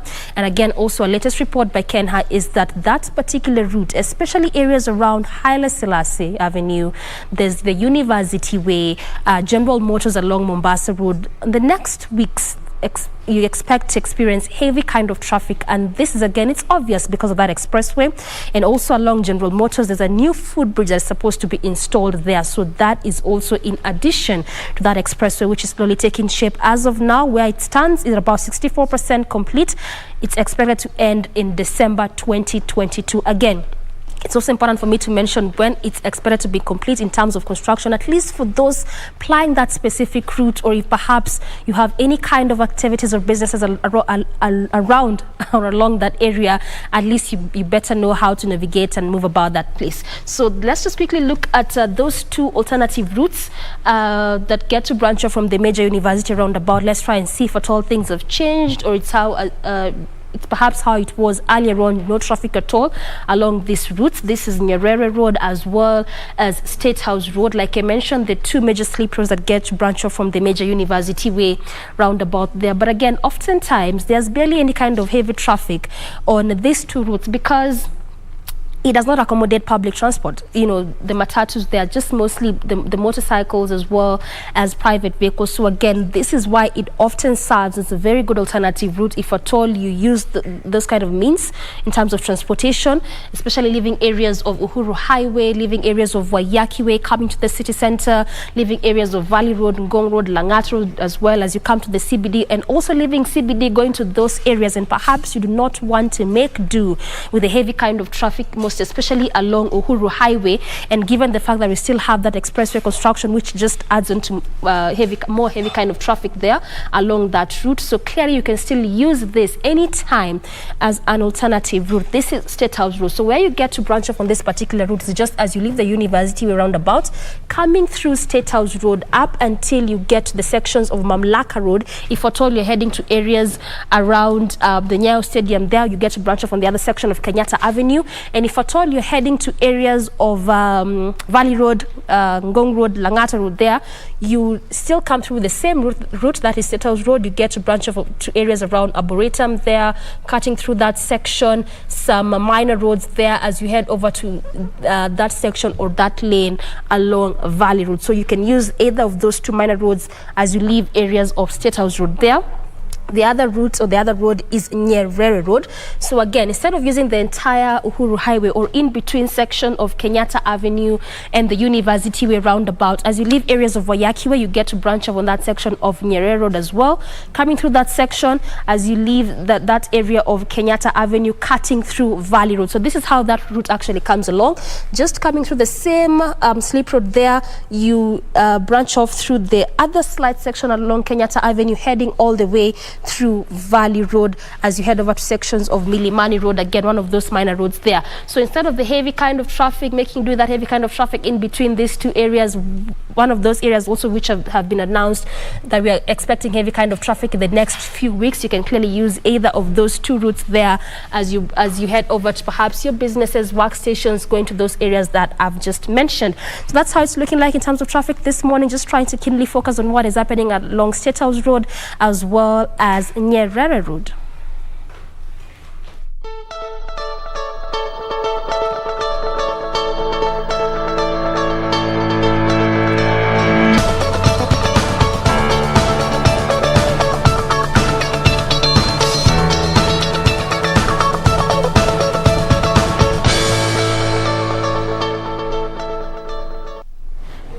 And welcome back. So let's get straight to our today's discussion on people and politics, and we just need to understand a few things that really affect us as a nation and of course across our borders.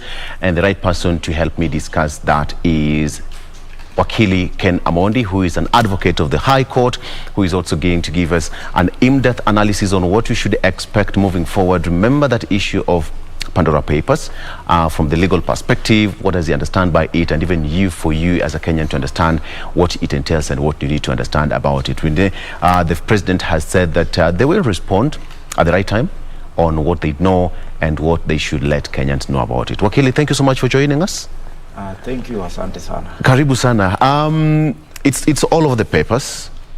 PD have got almost all the papers have it on the front page. Uhuru secret money dossier, good for Kenya. Uhuru owns up to Pandora leaks. We have on the Standard, Pandora's box. It's all over the papers. Perhaps in simple terms, what do we need to understand about this? Victor, it's all about offshore accounting and holdings. Yes. And let me say that per se, it is not illegal to own an offshore account. Mm-hmm. Say for the fact that our constitution places certain thresholds, particularly if you are a state officer, in the sense that you ought to disclose the offshore accounts that you operate. Secondly, let me also say that it's not that if you own an offshore account, then there's anything illegal pertaining unto it, especially if the source of the funding, as it were, is legal. Yes. So that it would only be questionable if perhaps the offshore account is meant for purposes of hiding illegal proceeds, yes, as it were, from what can be described as state funds. So that in respect to the question of His Excellency the President, I think the issues that would arise would be, for example, when was that particular account opened? Mm-hmm. Was it an account that was opened before he became a state officer? Yes. And of course, for His Excellency the President, I mean, the provisions of the Constitution that we are talking of, and their 2010 Constitution, so that we will be speaking of, from the time he served in the cabinet post 2010. Such that can it then be said that, that particular account was opened when he was a state officer? Yes. there would also be the question of who particularly owns that particular account, because from the reading of the expose, it talks of, you know, the Kenyatta family, yes, and not necessarily His Excellency the President. And I think it would also be important to point out, and perhaps the tax experts would be would paraphrase that best. Yeah. There's always the question of the distinction between tax avoidance and tax evasion. Yes. So that there is this notion that, you know, tax evasion is not illegal per se. Because one of the reasons as to why some people would prefer to, you know, place their monies in such offshore accounts, or what would also be described as tax havens, is the fact that, you know, you would escape from, you know, certain tax obligations, which would otherwise be, you know, which you will have to meet in jurisdictions such as Kenya, such that you are safer in such tax haven, which give you that leeway and holiday, so that it would then be a wise decision for a smart investor or a smart business person to, you know, save in such jurisdictions rather than in jurisdictions such as ours.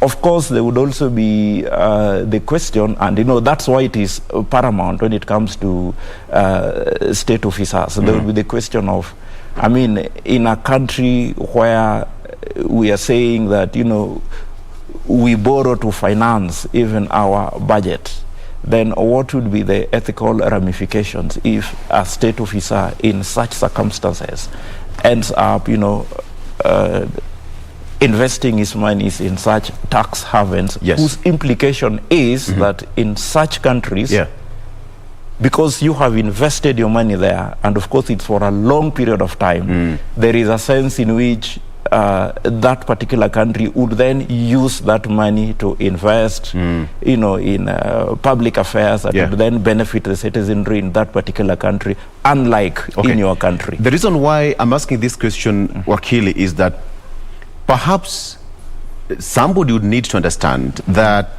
the whole issue, because it's all over the newspapers. When you look at all the 4 local dailies, I have the Star, the People Daily, the Standard, and the Daily Nation. It's all fleshed out. It's making the headlines, and the president says that we can account for our offshore billions. So let me make me understand this. So does it mean that when you have an offshore account, it is not illegal to have one? It is not illegal. Operating an offshore account is not illegal, and that's why you find that there are specific jurisdictions, which have, I think there are these countries which have taken advantage of the fact that, you know, so many countries heavily tax their citizens, and so that they have provided that leeway, and they've been identified as tax, I mean, they have been classified as tax holiday zones, so that then those who have their monies can feel comfortable to invest there. What would be described as tax avoidance, which I said is not illegal. Tax evasion, which is not illegal per se. Yes. Because those are countries, and, you know, that is how they operate. That is how their tax regimes operate. So that if you choose to invest there, it cannot amount to an illegality. The issue would only be if what you are investing there are proceeds of crime. Yes. That's how I get to understand it. So, because people are saying the whole notion out there is the whole leak is out, the investigation is out, the investigative piece is out. So people are now trying to portray as these are proceeds of crime, corruption, theft, loot, and what have you. Perhaps who can actually invest in an offshore account? Anybody can invest in an offshore account, so long as you are able, right? Even myself, I can. I can invest in an offshore account because as it stands, I mean, remember, I'm also not even a state officer. Yes. So that if I feel that the tax regime within Kenya is so, taxing and penalizing, then nothing stops me from investing my money in a tax haven somewhere. Yes. It's allowable. Yes. Yeah, there's nothing so illegal in that. Not necessarily proceeds of crime and corruption. It's not necessarily. Actually, the only issue would be if you are taking advantage of the tax havens, given the fact that they operate in secrecy to, as it were, stash public funds in such accounts. I think that is when a red flag would be raised. Right. Yeah. So in this case, perhaps Kenya should not have anything to worry about, because when you talk about the Kenyatta family, it's big, it's not an individual. So we can talk of they've been running business, because everyone should, can run a business. You own a plot there, a plot here, and some other things here and there. So if you're running a business, then you're getting your revenue. Yeah, actually, from where I stand, this is what I would say, and especially in respect of the Kenyatta family. I mean, look at Brookside alone, and even what they make in a day, in a month, in a year, a time frame of even 5 years. I mean, the 3 billion you're talking of would be peanuts. And I'm talking of money genuinely made.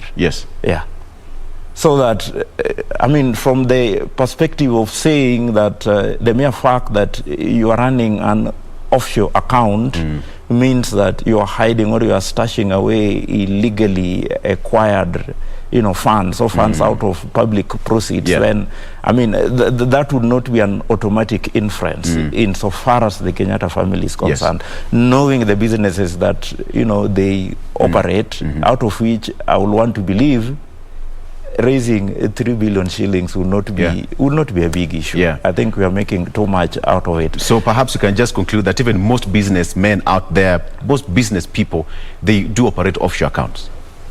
People do it. The only issue would be if you are taking advantage of it to stash away public funds or illegally acquired monies. But if it's just legit, then it's okay. It's okay, and that's why the tax havens are there anyway. Okay. Yes. All right. I think we should just leave it at that. It was just important to open that so that you can understand from the legal perspective what offshore account is, whether it is illegal, and I can also open one. Why not?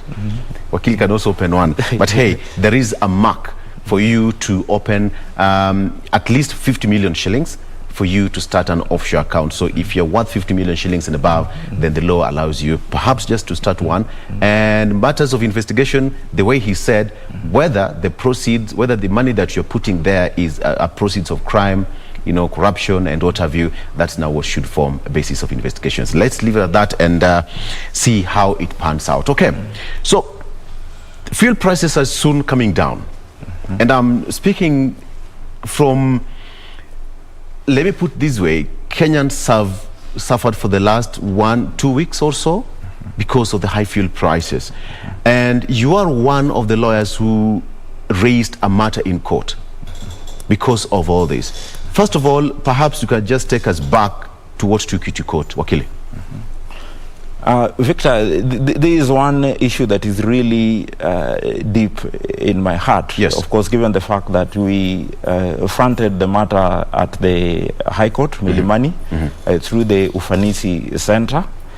What actually drove us to court was the fact that Kenyans across the board were complaining. There was this hue and cry over the increment in fuel prices, particularly after the announcement by IPRA. That was on 15th of September. They ordinarily announce new fuel prices on the 15th of September. And, from that time, we had the, it's called what? The prices in terms of fares increasing. And, of course, it's got the ripple effect throughout the entire economy. of course, what now took us to court more specifically was the fact that in addition to the increment that occurred on the 15th of September, there was the aspect of excise duty, which was to be adjusted by the Kenya Revenue Authority from the 1st of October 2021 to reflect, in inflation. So that when we went to court, of course, we sought interim conservatory orders, which were granted, stopping the entire process, and we shall be going back on the 12th. But of course, we are happy that in the interim, a lot of issues have been, a lot of steps have been taken by the requisite institutions. In fact, in the matter that we filed, one of the parties that we included was the National Assembly. Because our position was that in the end of the day, it is parliamentarians who are at the core. You see, even the bodies like the KRA, the IPRA, they will all tell you that, look, there is still regulations for yes, because the problem that we have with the fuel price in Kenya is the fact that taxes account for more than half, actually around 60% of the price. And remember, taxes per se are legal. You have the VAT, you have the Petroleum Development Levy, you have the railway, whatever. They are around 6 taxes. And who crafts these particular laws? It is a parliament. So that it then behoves a parliament to sit down and come up with a formula through which they can either reduce some of those taxes, do away with some of those taxes if need be. And I want to believe that's what they're doing now. At least I've seen in today's papers that the Finance and Planning Committee of the National Assembly has come up with a raft of proposals, amongst others being the reduction of the VAT from 8% as it stands now to around 4%. There is also the proposal to reduce the excise duty and of course the others. And I think that would be a welcome decision to Kenyans, so that if that will then be done, then there's a sense in which from a policy perspective, it will then be possible to reduce the price of fuel. Because like I've said, if you look at it clearly, taxes account for more than half of the landed price. So that the moment you reduce the taxes, automatically you reduce the price of fuel. Had it been affected, what would have been the end result to the common mwananchi going at the fuel station? Definitely there will be an increase. They're talking of around 8 shillings. Yes, that is in respect of the excise duty. Yes, adjustment. And so as it stands right now, how has it given a reprieve to to our pockets and the common mwananchi in terms of excise duty, the VAT, EPRA, and all those figures put together? You're asking in terms of how has it helped the common mwananchi before the excise duty, or what the parliamentarians are doing? The excise duty. For the excise duty, as we speak, it has not been effected. It was to be effected as from the 1st of October. Until you got the conservatory orders. And yet we got the conservatory orders on the 28th, I think 29th, so that as it stands, it's not affected. What is the reaction out there? Of course, Kenyans are happy. Kenyans are happy, and I believe and I think that really needs to come out. When we filed that application, we also included as part of our documentations, positions and presentations from various stakeholders. Not just in as much as the persons that we represented represent what you'd call the common mwananchi. But then there are representations from other organizations. We are talking of the business community. We are talking of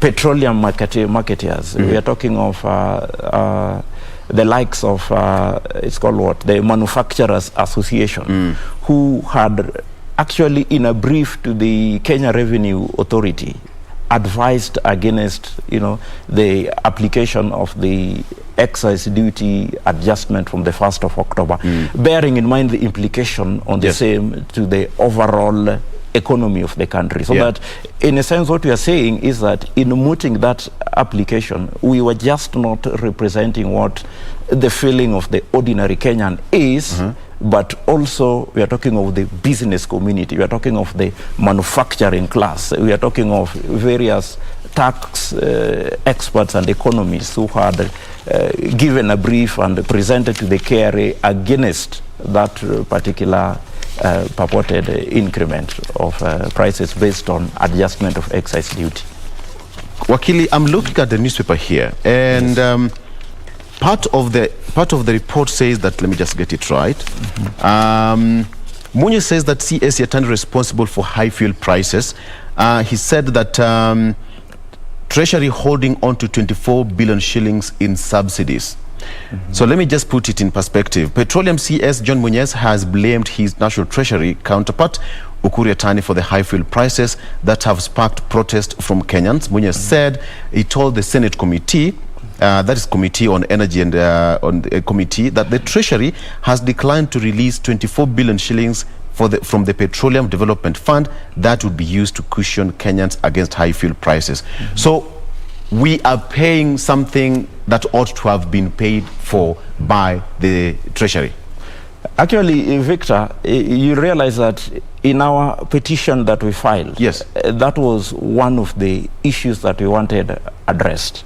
Because one of the problems that we have is that in as much as there's that fund, the petroleum subsidy, or they call it petroleum stabilization fund, that was expected to be formed.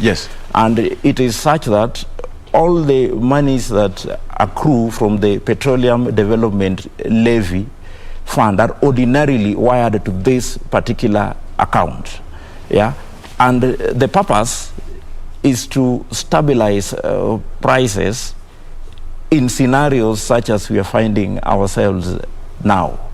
So that one of the questions that we were raising, and apparently it was raised to the PA's Treasury and the mandarins in the Finance Ministry when they appeared before Parliament, and even at the Senate where they did not appear, was that the question was, what is the position of this particular fund? Because the claim was that it ought to have around 24 billion shillings. So that the question is, why is it that the same was not used to stabilize prices, that is prior to September 15th? No appropriate answer was forthcoming. In fact, there was an illusion from the PS that there is a possibility that I think the money was wired and used in some infrastructure projects. So that then it brought in the question, and that was one of the legal issues that we also raised in that particular petition, that is it proper to have a fund such as that operating without clear regulations?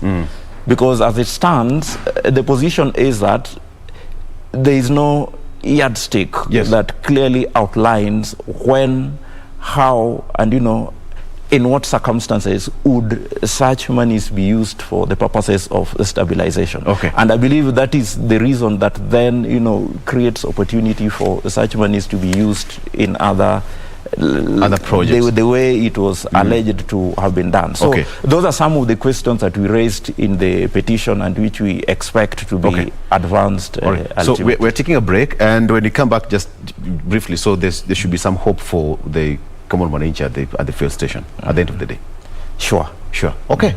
So on that note, let's take a break. We'll be right back with more here with Wakili.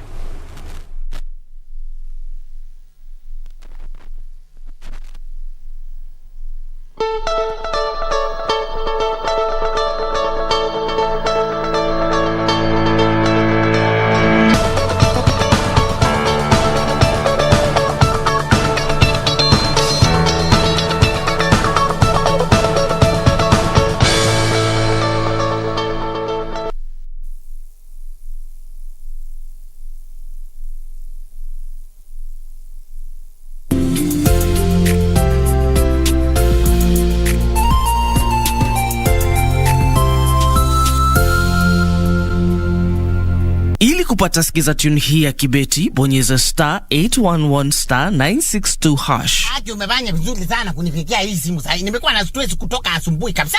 Na ni huyu mtu ambaye alikuwa anapatiana majina ya vitu. Kwani hakutufikiria sisi watu wa Eastern Ukambani? Ni nani alisema ati wife kwa Kiswahili ni mke? Na akasema ati handbaka. Hii inabebwa na mwanamke, handbaka. Ati kwa Kiswahili ni kibeti. Huku kwetu mke ndiye kibeti. Ili kupata sikiza tune hiyo ya kibeti, bonyeza *811*962#. *811*962#.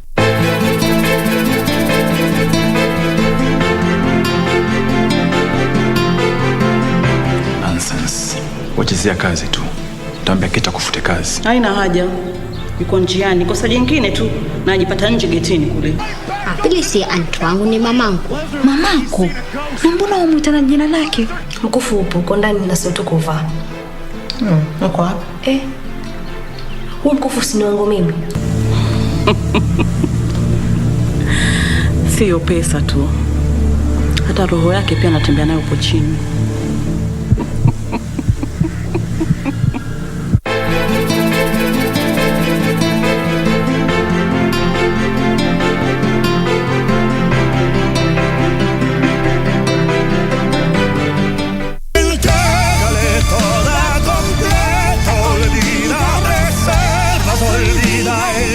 I would never do anything against your family and of course against you, Deanna. You have to dismiss that young girl, Mother, Eduardo. I will. I'll take care of putting her in her right place. What would have happened if you had never left me to be with Loreto? Please, let's not split up. We don't need to. Yes, we can, and it's exactly what we are doing. No. For no reason whatsoever, no reason will I ever let that San Roman see Diana.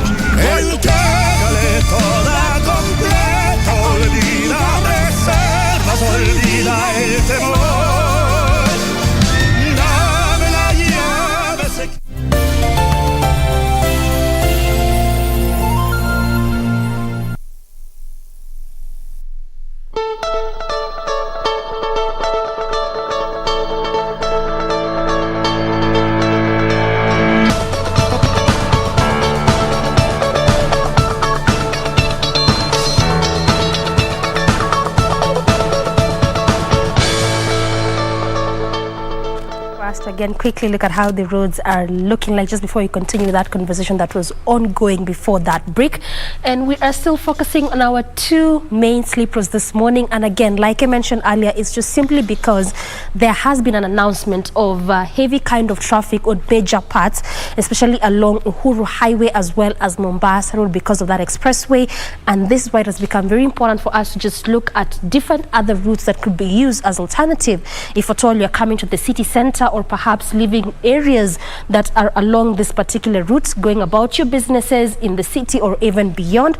And that is why this morning we are checking on what is happening on these two major slip roads there. Earlier on, there was no traffic at all. This is along State House Road as well as Nyerere.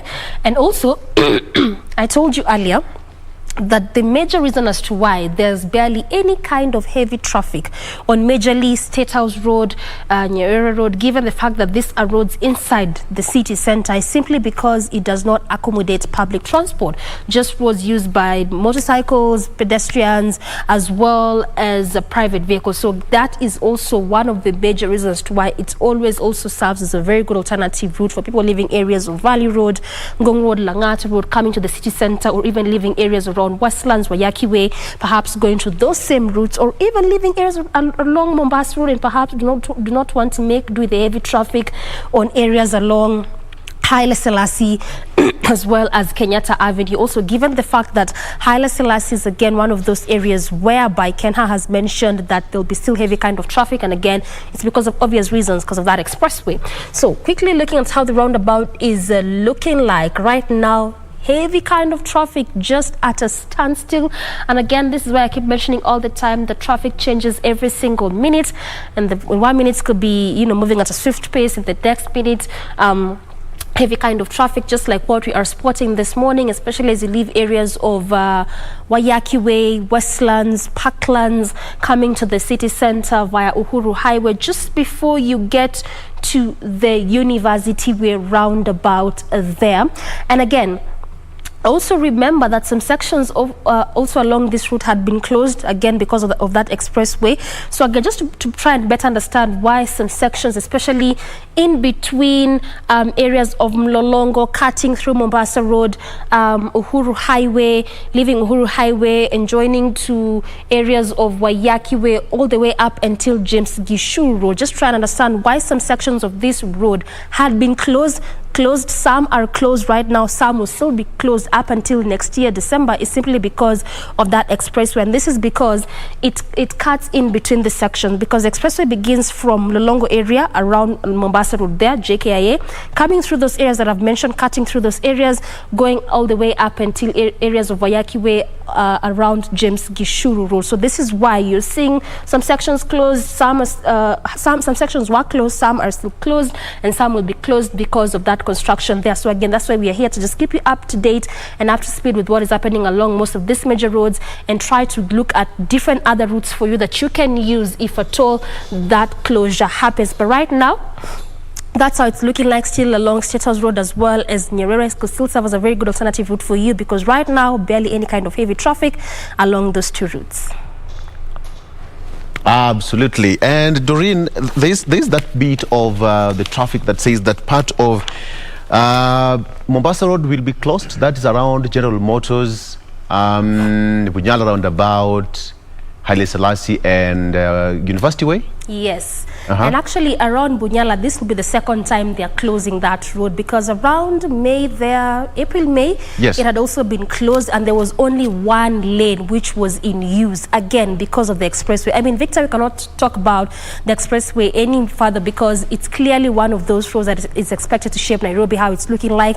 And again, the state is also in a bit to try and ensure that the time they had put in place when it comes to its completion, actually by the time it gets to that point, at that time the road is complete and already opened up to the public. So far, we've been witnessing heavy kind of traffic. Some even saying that if you're living in areas along Mombasa, it looks like you're going to areas around Western because of the, the amount of time it would take you just to be on the roads. But then again, that could be so between now and perhaps December of 2022, because again, look at the bigger picture.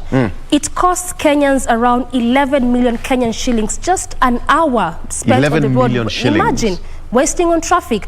So which better way could we experience as Kenyans just to at least bear with the traffic around this period up until next year, but then after that we get smooth sailing, easy movement along the roads, and traffic congestion eased.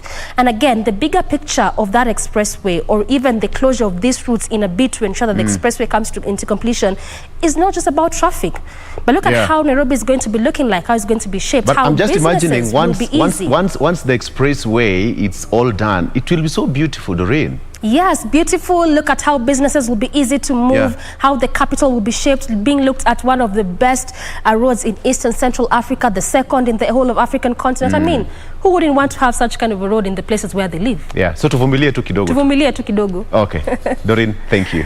All right, that is Doreen, our traffic marshal, giving us an update on what you should know in terms of a traffic situation in Nairobi. Tuvumilie tu kidogo. At the end of the day, it will all come to pass. Okay, back to studio now. Let's have more discussion with Wakili here. And Wakili, first of all, are you a registered voter? Yeah, I'm a registered voter. I voted, from, what is it, 97? Right. Yes. And IBC launched this the phase yesterday in Nakuru County, and is going to continue for the next 30 days. They are focusing to at least register 6 million new voters. Are they likely to hit this target? I think one of the major challenges that the IBC is bound to face is the fact that they are saying there are around, I think, 1.7 million Kenyans who have not yet picked their identification cards. So that I think that is one area that really needs to be relooked. It calls for empowering and causing the provincial administration, particularly the chiefs and the assistant chiefs, to be in a position to summon this particular person so that they get these IDs, which is a prerequisite before you get your identity. I mean, before you register as a voter. Of course, I know there is also this challenge which was raised by the IBC in terms of the funding. There is this position that if you look at what they had budgeted for, I think they budgeted for around 4.5 or thereabouts. 40.9 billion shillings. 40.9. Yes. And how much were they given for this 24. Exercise? 24. Yes. And I believe that for this particular exercise, they were given 1.3 instead of 4 billion. So I think that would also be another challenge that they would face. But be it as it may, I think I would call upon Kenyans, the people of Kenya, because in the end of the day, in as much as the IEBC has got its constitutional mandate, but you as a Kenyan, you are also a duty bearer, and you are under duty to ensure that you register as a voter, so that then you play your role in terms of choosing the sort of leaders that you believe would best reflect your aspirations. Yes. Perhaps you've talked about the challenges, because yesterday IBC says that the money that they have requested from the government is not quite sufficient for them, and therefore now they're running out to go and get money from the foreign aid and the donors. But then the government says that, hey, if you want to get that money, well and good, but you'll have to get a prefect to negotiate on behalf of the government. IBC is an independent body, and we are likely to see more scores between the independent body and the government moving forward. How will it affect the general election moving forward to 2022? I think one of the problems that we have in the country is in respect to what extent can it be said that these institutions that are defined in the Constitution as independent, to what extent are they actually independent? Yes. And you realize that independence of an institution must first and foremost be captured from the aspect of financing. I think that's one of the problems that we have at the judiciary.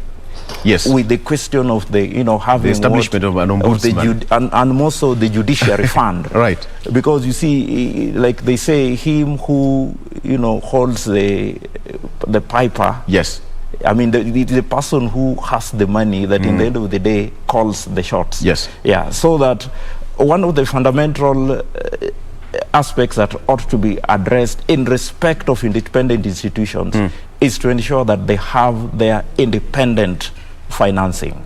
And I think until the IEBC has that, then the question of independence of the IEBC would always be questionable. Be that as it may, of course, there's also the question of the IEBC itself demonstrating that, with that which you have been given, to what extent can you account for it? And you see, bearing in mind that we come from a country where, as from the last elections, and in fact I think even 2013, serious questions have been raised insofar as the spending by the IEBC is concerned, insofar as accountability. But I think is it's on the higher side because of the technology we've applied since then, the biometrics, going digital.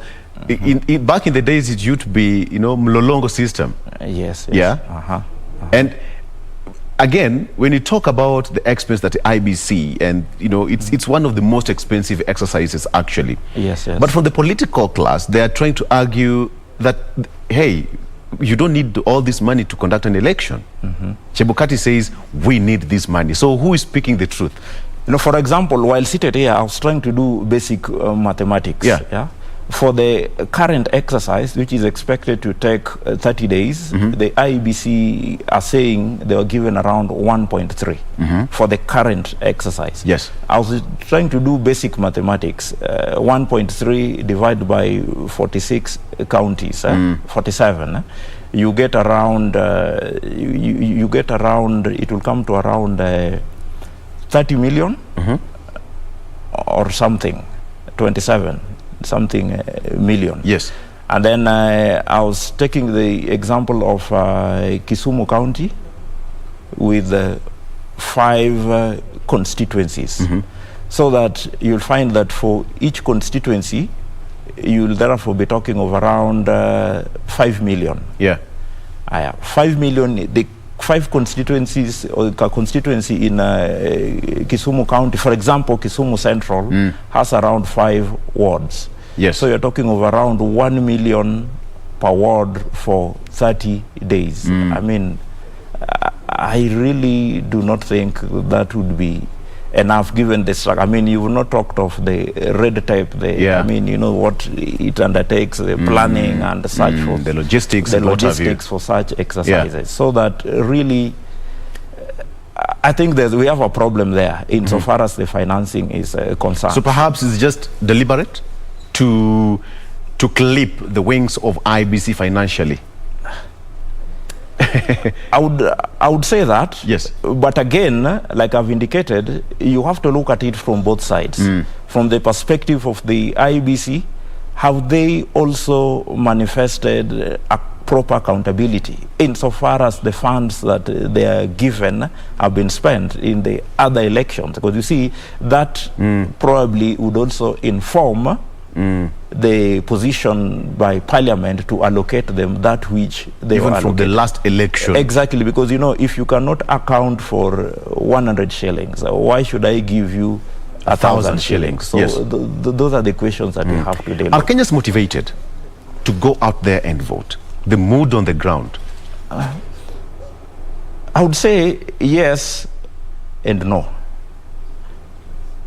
No, because you know, people register so that they vote, during elections, and you vote. I mean, the motivation would come out of the fact that, one, if I vote, that my vote would ultimately count. Yes. So that to the extent that any time after you vote, then the same has to be subjected to a court process. And then the court process somehow finds that there's a sense in which your vote did not count. Then you see that would in one way or another demotivate certain other characters from, you know, registering and blah, blah, blah. Yes. But of course, with time and given the fact that as we speak, and of course you are aware, a good number of the proportion of voters are youth. Exactly. We're actually talking of around 75% of the register of the voters. If I'm not wrong.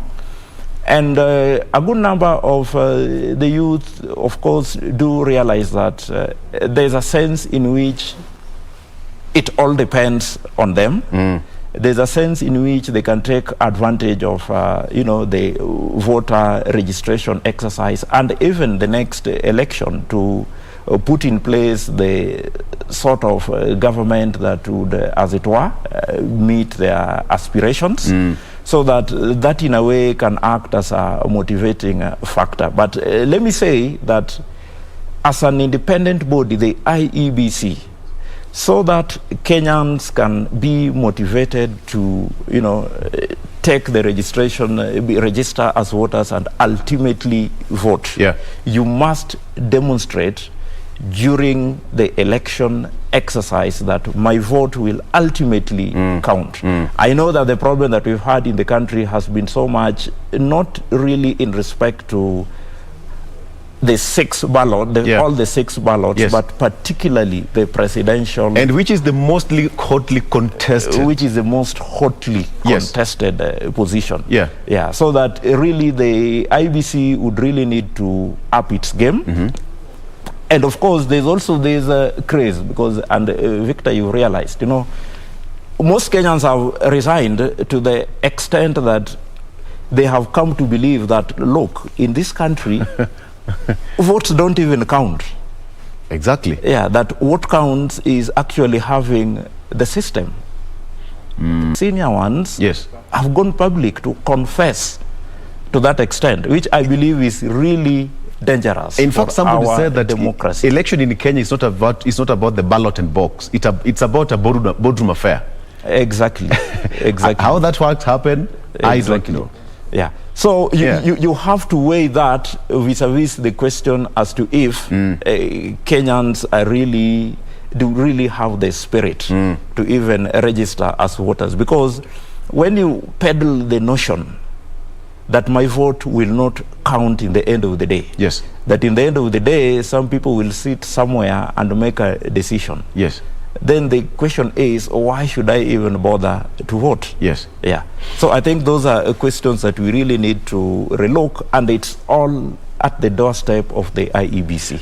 Wakili, look, from what happened in 2017, the nullification of the presidential election was majorly in the technicality on the side of IEBC, if I get it right. Yes. And here we still have the Chebukati-led team, who is still the chairman.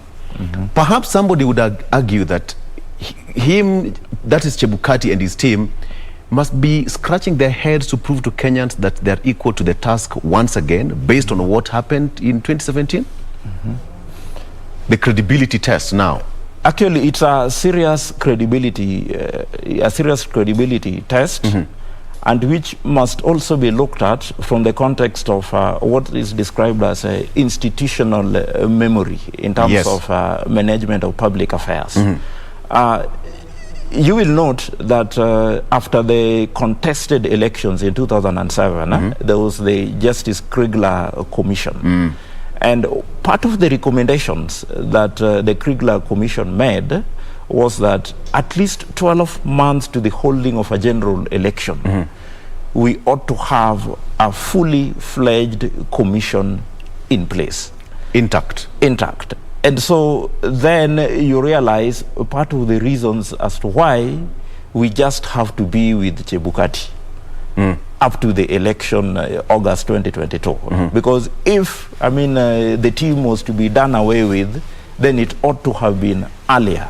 And it's another procedure to get another commission. It's a tedious procedure. Yes. And even after they come in, there's that process of, acclimatizing yourself to the system. Absolutely. Yeah, so that as it stands, it's only the 3 commissioners, Chebukati and the other 2, who can be said to have that important and vital institutional memory heading to the elections 2022. Yeah. So that, we just have to be there with them. And of course, they know what happened in 2017. The fact that there was that crisis even of the servers, we are not so sure whether confidence. They're open or not. Remember, heading to that election, remember there was a Supreme Court decision and order that some servers were to be open. It's an order that still stands. It has not been complied with to date. And we are going in to fact, one of the cycle. questions that I always pose, and I know it may arise, assuming we'll have a presidential election petition, the fact that if the Supreme Court gave an order in 2017 and it has not been complied with by the IEBC 4 years later, assuming also by the time we'll be having that presidential election petition in 2022, then would the IEBC be granted leeway to be heard before the Supreme Court judges, given that by that time they would still be acting in contempt of a valid order of the court? That is one of the questions that I expect to arise at that particular time. A very heavy question. It's a very heavy question. So there's a serious legitimacy issue surrounding the IBC, and more specifically Chebukati and part of the team that he must be worried about this. Of course he is. As an individual, he must be worried about it. Because the courts will still go back to the history. We want a report. The petitioner did not come back and tell us, the servers were opened, we are satisfied with all that, and here we are, another presidential election petition has been filed before the Supreme Court. And then take it like this, and this is a scenario that I'm imagining. Someone will be declared by the IEBC as the winner in that particular election. Of course, someone else will contest. Right. That is the number 2. Right. Yeah? Papers will be filed. The only body that is expected to validly, to explain how the election was carried out in terms of the nitty-gritty is the IEBC. So you can imagine a scenario where the IEBC can then now not be allowed to participate in that particular process. More so given the fact that by that time, the chairperson will be the same chairperson who was, I want to believe, the main respondent. The third respondent in the elections 2017. Yes. Yeah. So it's a big question mark, but let's wait and see how it will pan out. Okay, moving forward, just before we come to a close, what is your prediction right now that we are heading to an election? The case is still in court as we speak. The one for EPRA and the fuel levy and Waterview. As the lawyer, what should you expect? Of course, no lawyer would expect to do. Of course, on our side, in as much as I know that the matter is still pending in court, but from what has happened from the time we filed the matter and got the orders that we secured to date, more or less it has gone to vindicate the position. So Kenya should have hope. Yeah, at least from a public perspective, because the Parliament are speaking what we said. Parliament are actually trying to recommend part of the proposals that we had. Like when we said that the taxes are so high, Kenyans are overburdened. So that in the end of the day, I don't know, but I see a scenario where the respondents may just be forced to own up. Yes, because in the end of the day, it's about the people of Kenya. Absolutely. All the respondents that we filed the case against are public officers, state officers who have got a duty to protect the interest of the people of Kenya, so that what best serves the interest of the people of Kenya, that is the line that they ought to undertake. All right. Okay. Thank you. I think that's the right time and the right place to close that. Thank you so much. We've been speaking to Wakili Ken Amonde, who is an advocate of the High Court. We just touched on some of the topical issues that you need to understand. But one main important thing that you need to understand as a Kenyan, that the voter registration is on right now. It kicked off yesterday. If you don't have an ID card, go out there and get your ID card if you had applied for it. The administrative officers outside there, please make sure that you do civic education, mobilize people, go out there and pick your ID cards, and as well as your voter's card. That is the only thing that you can do as a democratic Kenyan. We're taking a break. We'll be right back with more. My name is Victor Lo.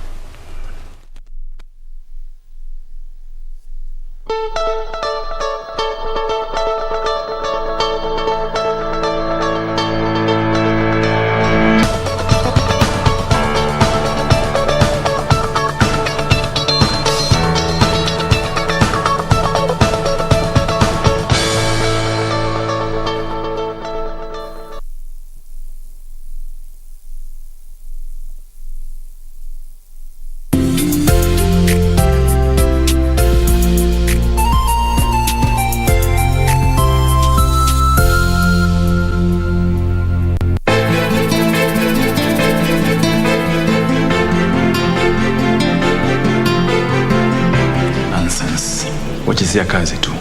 Tambia kita kufute kazi. Haina haja. Yuko njiani. Kosa jingine tu na ajipata nje getini kule. Pili si anti wangu, ni mamangu. Mamako? Na mbona wamuita na jina lake? Mkufu upo uko ndani na sio kuvaa. Uko wapi? Huyu mkufu si wangu mimi. Sio pesa tu. Hata roho yake pia anatembea nayo hapo chini.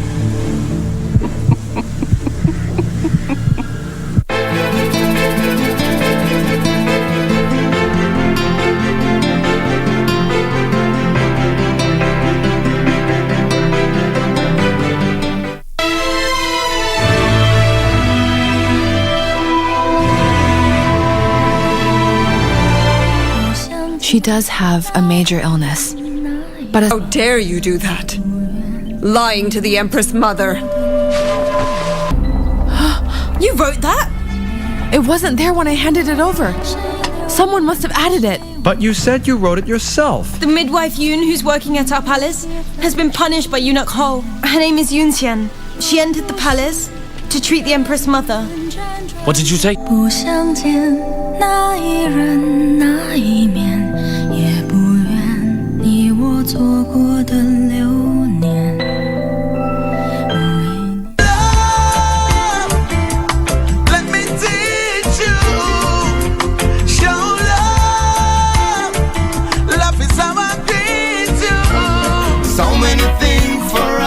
Share. Now is the time. These issues are real. We are in glory. This is how we feel. Let us. I don't know about you, but I can only live my life one way. All I wanna do every day. Like up a split, turn up the music. Skanking sweet. Everybody wanna feel like free. Forget your troubles and the rock with me. You know feel a reggae music sweet, yeah. Skanking sweet. Everybody wanna feel like.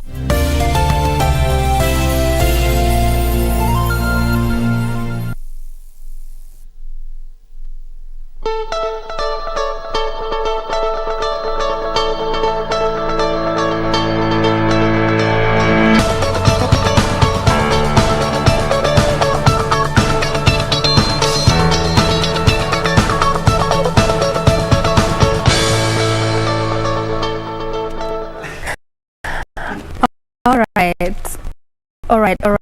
Welcome back to the program. This is still Good Morning Kenya. Time for us to quickly look at how the roads are looking like. Our last traffic leak this morning, and we're looking at what was happening along State House Road as well as Nyerere Road. Those are the two main slip roads that get to branch from the major roundabouts. And just recap it a bit, we were looking at that road because of what Ken had announced, that a bit of a closure or heavy kind of traffic to be experienced in the next few weeks around areas of University Way, Haile Selassie, Bunyala Road, as well as the General Motors area because of that new footbridge that is being installed around that area. And all this again because of that expressway. So quickly look at how that road is looking like. This is State House Road as well as Nyerere Road. There things are getting thick just a bit on that section of State House as well as that section of Nyerere Road there, but at least all together still a manageable kind of traffic, so you can still use this route if at all you're leaving areas of Parklands,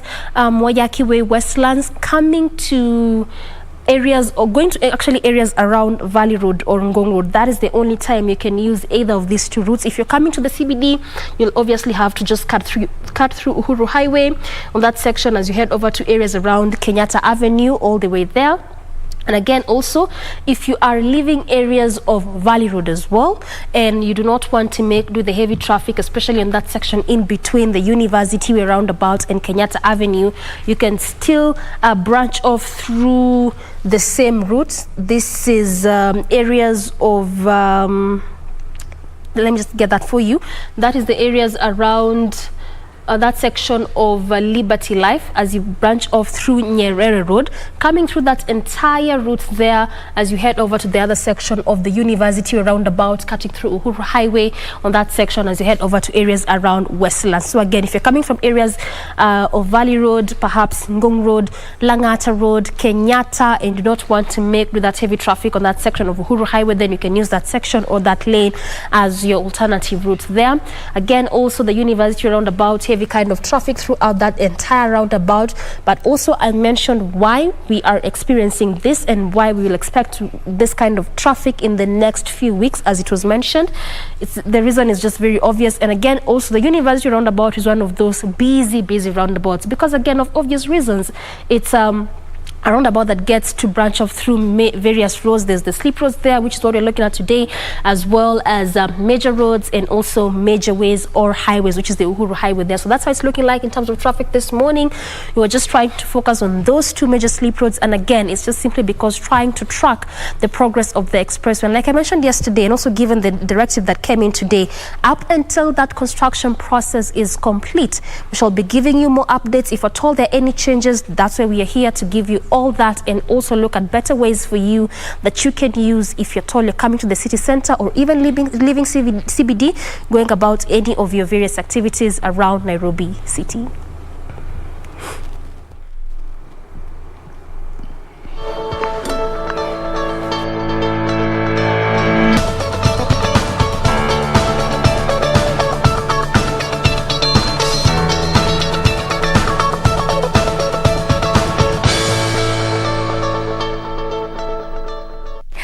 Welcome back. We are glad you are still keeping us company. This is Good Morning Kenya. In case you are just joining us, karibu tena sana. Remember, we'd love to know where you are watching us from, so feel free to interact with us. Check in. Use the hashtag Good Morning Kenya on Twitter. Official station handle ever remains to be at KBC Channel 1. And do remember to tag me. My handle is at Jane Womboy. We now get into our health conversation for the day. And as promised earlier, given we are in October, Pinktober, we all know October is the International Breast Cancer Awareness Month, and that is what we want to talk about today. Create more awareness around breast cancer, understand how far we have come as a country, and you know what more needs to be done to just make sure that breast cancer is not the menace that it currently is, not just in Kenya, not just in Africa, but the world over. With me in studio, I have two brilliant ladies who have joined to help with this conversation. I'll start by introducing you to the lady to my immediate right. She is Nancy Awor, who is a breast cancer warrior. Good morning, Nancy. Morning too. Karibu sana, Good Morning Kenya. Thanks very much. All right. And we also have Dr. Joyce Kenyanjui, who is a clinician working with a Texas Cancer Center. Good morning, doctor. Morning. Karibu sana, Good Morning Kenya. Thank you. Thank you for making time to be with us today. We hope to get to understand, by the time we close this conversation, we hope to be better empowered. Now remember, questions, comments, clarifications, we welcome them. We are here to help you know better as we also get to learn from this conversation. So let me start with you, Dr. Joyce. When we talk about breast cancer, from what you have seen interacting with the different ladies and the different patients that you have interacted with at Texas Cancer, how are we doing in terms of the numbers and the prevalence that you have been seeing? We can say breast cancer is among the top 5 cancers worldwide, with breast cancer leading with 29%. Yeah, so it's common in women and it's also common in men, with 99% being women, and the 1% being male. And we're going to be actually questioning that male factor, because for so many people, when we talk about breast cancer, we just think of the ladies. And on the other hand, we have our male counterparts, and we'll be knowing how they are affected by breast cancer. Nancy, let me come to you. You know, just going back with your journey fighting breast cancer, tell us a bit about it. Ilianza wakati upi? How was that time? It started with a small lump in 2015. So the lump started growing. So after some times I decided to go to the doctor so that the lump could be checked. So I did so many tests, including mammogram, FNA, and biopsy. So at last the biopsy got that it was cancer stage 2B. So from there is how the journey started. So after getting that you have cancer, you know it's very painful. For you and also for the family. So they feel it's so hard, and you know the way cancer is so expensive and the way it affects the family. So after that, I went for surgery where the breast was removed. It's called mastectomy. So the whole breast was removed. So after the breast was removed, after 1 month, I started chemotherapy. Now, is there any history of breast cancer in your family that you're aware of? No. None that has been, at least within your best knowledge? No. Okay. Now, just hold it right there. We'll be coming back to get to know more from your journey. But let me come to you, Dr. Joyce. Looking at the predisposing factors for breast cancer, what are they? You ask about the risk factors. What predisposes you to actually have the probability of getting the cancer developing, breast cancer specifically? One of the factors is the sex. Being a female, you are at By a higher virtue of that. Yes, you are at a higher risk of getting breast cancer than a male. Also, we have alcohol use, cigarette smoking, use of contraceptives, that is long-term use of contraceptives. Oh, It wow. predisposes you because of the hormone factor. We have genetic factors. You find that if there is a history of breast cancer in a family, chances of 1 or 2 persons having the cancer in the lineage are high. It's higher. Yeah. Oh, wow. Now, and looking at all those factors, which one has been seen to be the most, or rather the biggest cause of breast cancer? Is it the genetics? Is it about the lifestyle, or the hormonal changes that come as a result of using these contraceptives? We can say lifestyle, and also genetic factors, and also the genetic factors, and also from lifestyle changes. Okay. Yeah. Now let me come to you, Nancy. Looking at the journey, you've already been diagnosed with stage 2. Yeah. Yes, stage stage 2B. 2. Were you able to sort of get more information around what could have exposed you to getting the cancer, or you weren't able to get that information? No, I didn't get that information, but the way I just thought maybe long term of contraceptive. I used about 20 years of contraceptive. When you're on contraceptive. Yeah. Or maybe it's lifestyle because it's not in the family. It's not in the family. Yeah. Now, what was it that prompted you to even feel for or even check and question what you felt when you were feeling around your breast, the lump? There was a time I was bathing. I just felt some sharp pain. So when I started touching it, I just got the lump. But at first, I didn't think it was anything. Were there any other signs that were presenting themselves before you you felt the lump? I had a lymph node on the armpit. Under the armpit, yeah. So that one was alarming. So when I went to the doctor, he told me, this one we have to do a lot of tests because of the lymph nodes. So the lymph nodes they were inflamed. Yeah. Okay. But they were not painful. Yeah, but only that there were some swells there. Okay. And maybe you could even tell us, Doc, what are some of those signs that, we might be blind to, but actually they are pointing to there being, reason for concern, and especially around breast cancer? Okay, for breast cancer, the signs, most of the signs are probably you can get a lump on your breast. There could be an inflamed lymph node on the armpit. Yeah. There could be skin color changes on the breast, like you find there is darkening of the skin around the breast. Yes. There is also dimpling. The skin starts getting dimples, then it looks like that. That were not previously there. Yeah, that were not previously there.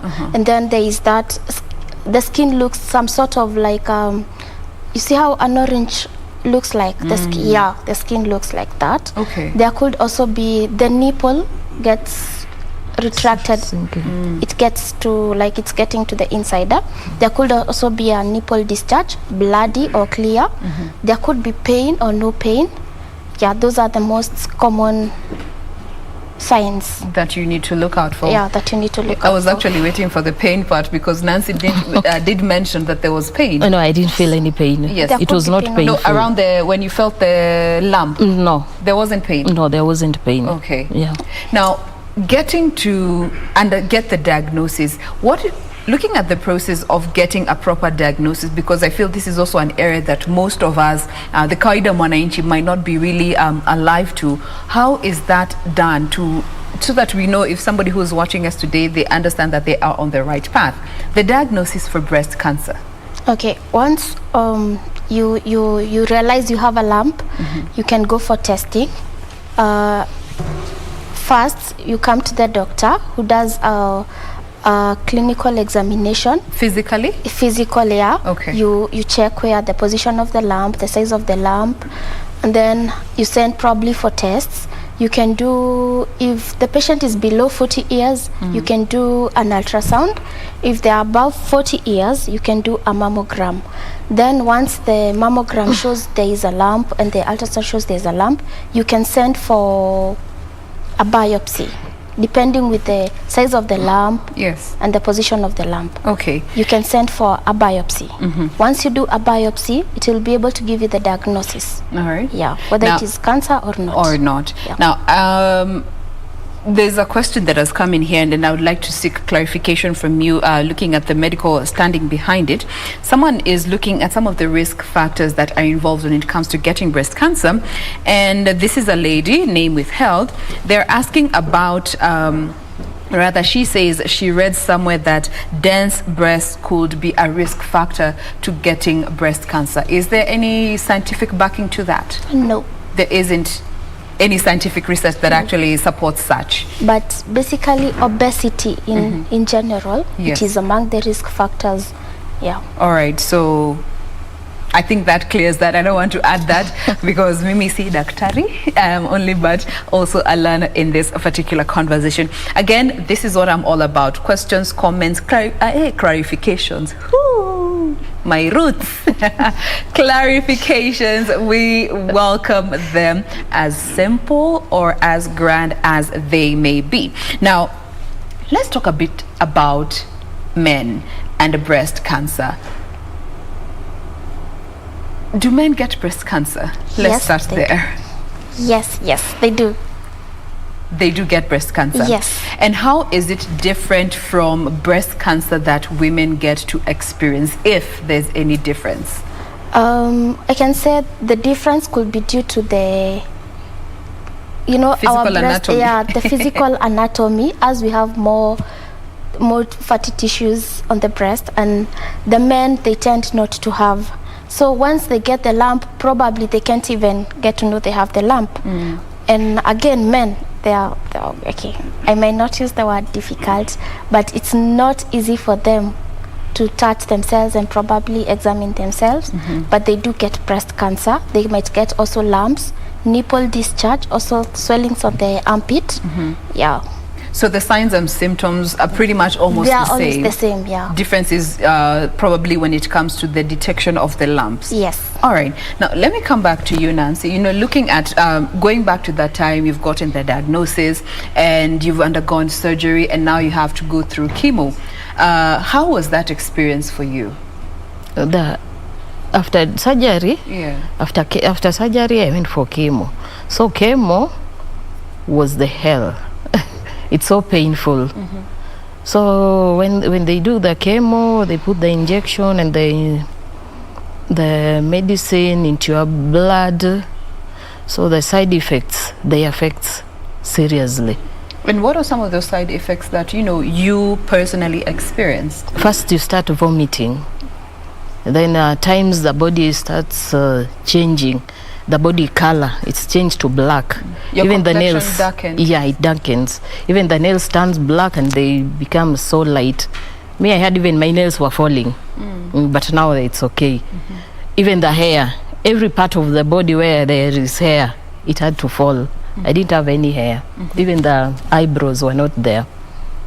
So the chemo is the what can I say? It was a very hard time. It's very and tight. It's experience. very hard experience.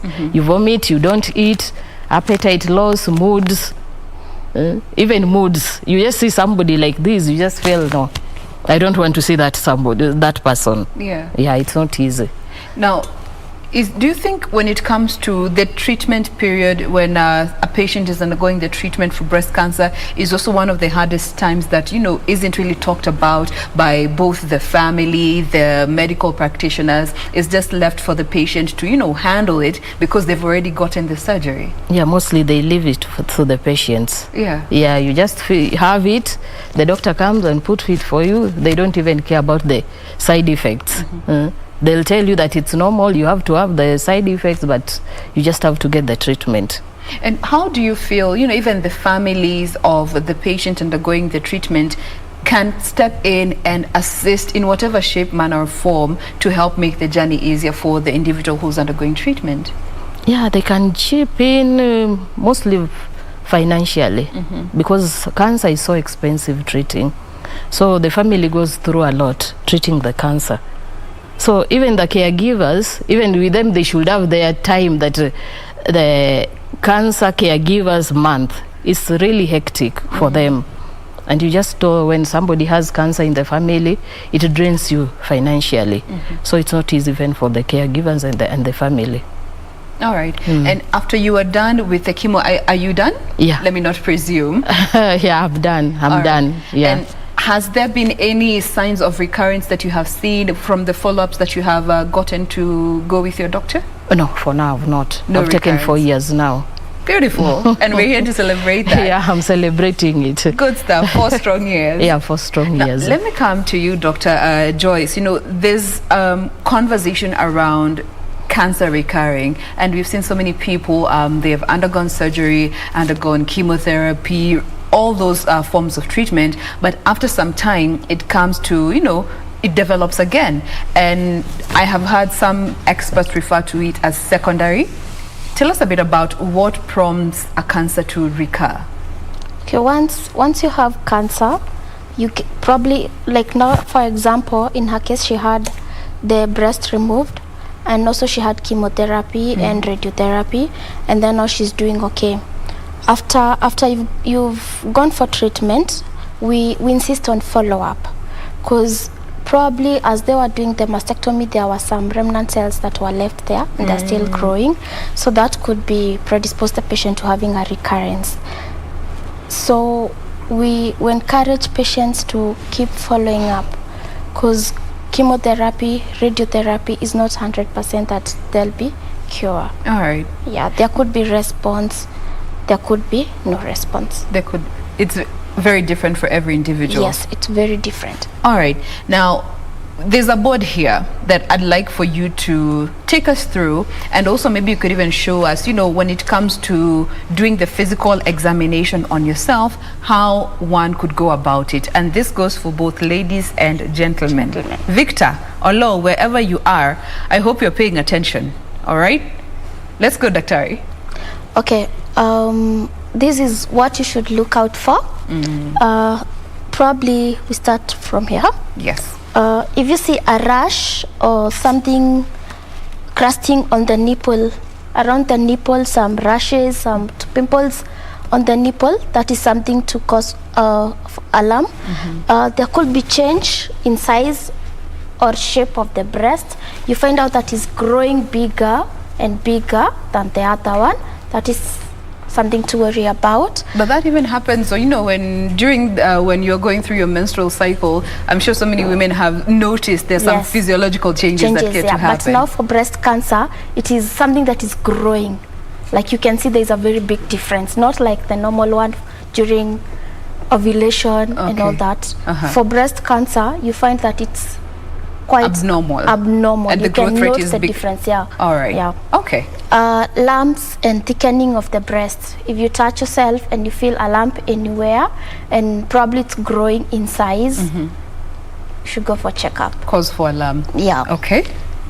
Nipples inversion, like the nipple is supposed to be on the outward, and then you find out that now it's getting to the inside. Okay. Now, allow me to also just pause at that particular point, because this also goes back to, you know, we were having a conversation a while back and looking at breastfeeding. Normally, there are women who have challenges with the nipples. There's some inverted nipples, there are flat nipples. Now, in this case, the inverted nipple is something that has been pointed out here.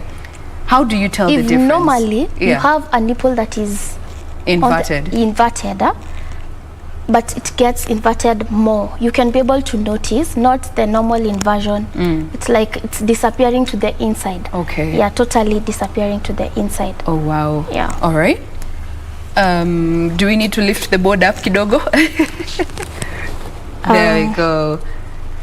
We have swelling in the armpit or the collarbone here. Okay. If you touch yourself and you find out that you have some lymph nodes that are swelling that were not there, then you can feel with your finger. Yes, you can actually feel like this. Okay. Yes. Flat. You place your fingers flat. Yes, not I was poking. Not poking yourself. So you feel with the fingers laid flat. Yes, okay. and also your armpits. Yeah, if you find the nodes, yes. We are good. Yeah. There is also nipple discharger. Mostly it's bloody. Yeah. And probably you're not breastfeeding. And there's a discharge that is abnormal, so that's a point of concern. There could be constant pain. Not all breast lumps that have pain. Some are just quiet and they are growing. But if you find out that there is constant pain on the breast that is not easing despite taking painkillers and all that, you need to be checked. There could also be change in skin texture. The orange texture that I was talking about. Okay. Now, how long does breast cancer take to manifest in the body before these signs become very obvious? There are those that you find that a patient comes and they give a history probably of 2 months. There are those that say, I've had this lump for like 4 years, 2 years. It depends with an individual. Okay. Yeah. Now, I'd like for you to help us know how to do a proper physical examination of ourselves from home before we even get to go to a doctor with legitimate concerns. I have a lump here. Let me go get checked. How do you feel for lumps? Okay. You can use a mirror at home. Okay. As you take a shower. You put your hand, probably Nancy. We will demonstrate with you as you instruct us. Yes. You put your hand like this. Behind your head? Yes. Then now you start going. Again with your fingers flat? Yes, not poking pointing, like this. Yeah. Yes, like this. I'm seeing you doing circular motions. Is that what you're supposed to do? Yes, so that you can feel. In circular motions? Yes. But it's better when you are bathing with that soap. With that soap, yeah. Yeah. Oh, it slides better and you're able to feel there isn't resistance. Yes. Then you go round, you check, check, and then here. Also on the nipple? Yes. And also you can squeeze kidogo to see if there'll be any discharge. Yes, and then now the armpit. Under the armpit. Yes. Then you try and feel for lymph nodes. All right. Yeah. How long should it take to just know that you've done a proper home-based examination? For those premenopausal ladies, you can do it on the 10th day of ovulation. That is when. Because sometimes you find there are ladies who say they have lumps on the breast, and most of the time they are hormonal. Yeah, probably before the menses or even after. So on the 10th day, they can do a check. Okay. Yeah. Yeah, hormones can really throw you off the place.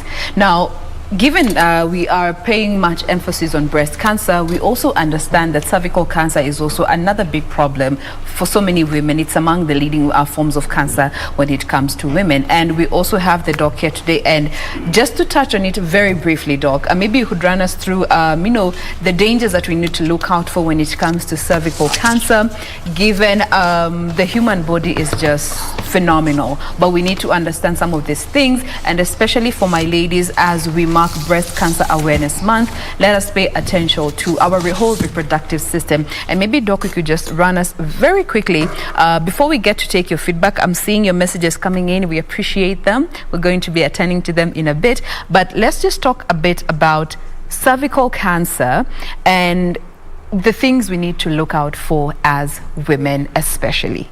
Okay, we are the only ones who have cervix. Yeah. I don't know why I'm saying especially. Go for it, Doc. Okay, for cervical cancer, these are some of the common signs and symptoms. Yes. You might have unusual vaginal discharge. Let's just talk about that. Yes.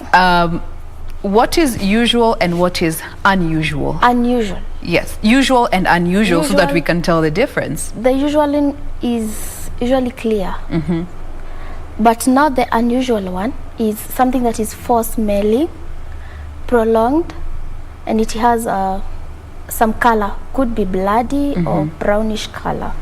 Yeah. All right, so normal should be clear. All right, so that's symptom number one. If you have an unusual vaginal discharge, you need to get that checked out. Yes, so that they can rule out infection or even cervical cancer. All right. Yeah. Now let's get number 2.